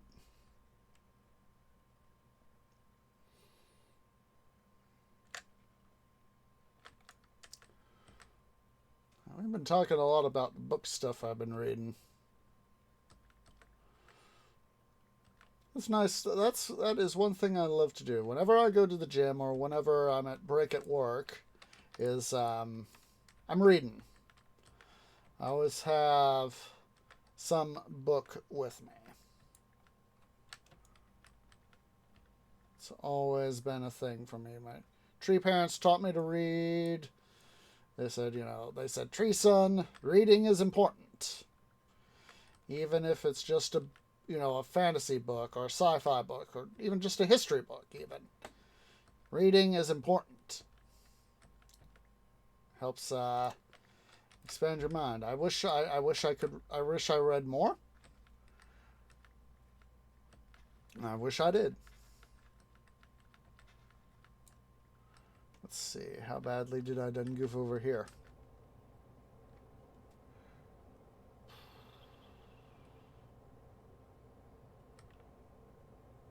It's like... yeah, it looks like I'm set over here, I think. Let's see. 1, 2, 3, 4 blocks. Let's double check the other side.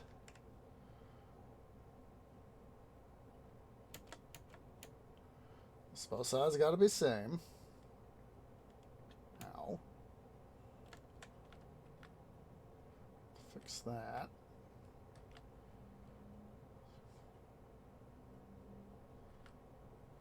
1, 2. Taking it. We're gonna have to. I'm gonna have to take out this other side too.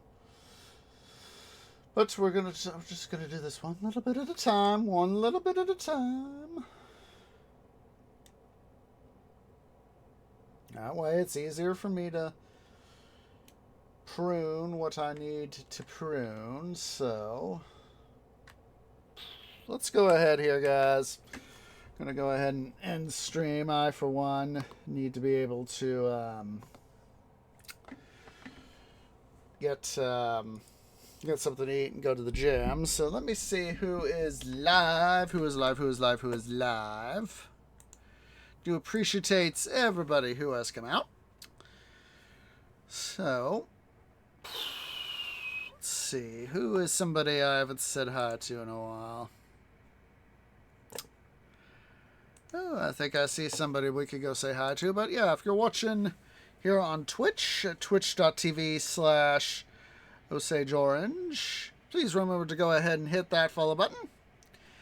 If you are watching over on the YouTubes at youtube.com/OsageOrangeGaming, please remember to leave a like, hit that subscribe button, hit that bell icon for notifications. It really does help. And of course, please make sure to follow on the Twitters at twitter.com/OsageOrange01. Come on, stupid advert, do your thing. Okay, good, good, good. Person I want to go say hi to is live, so haven't said hi to him in a while, so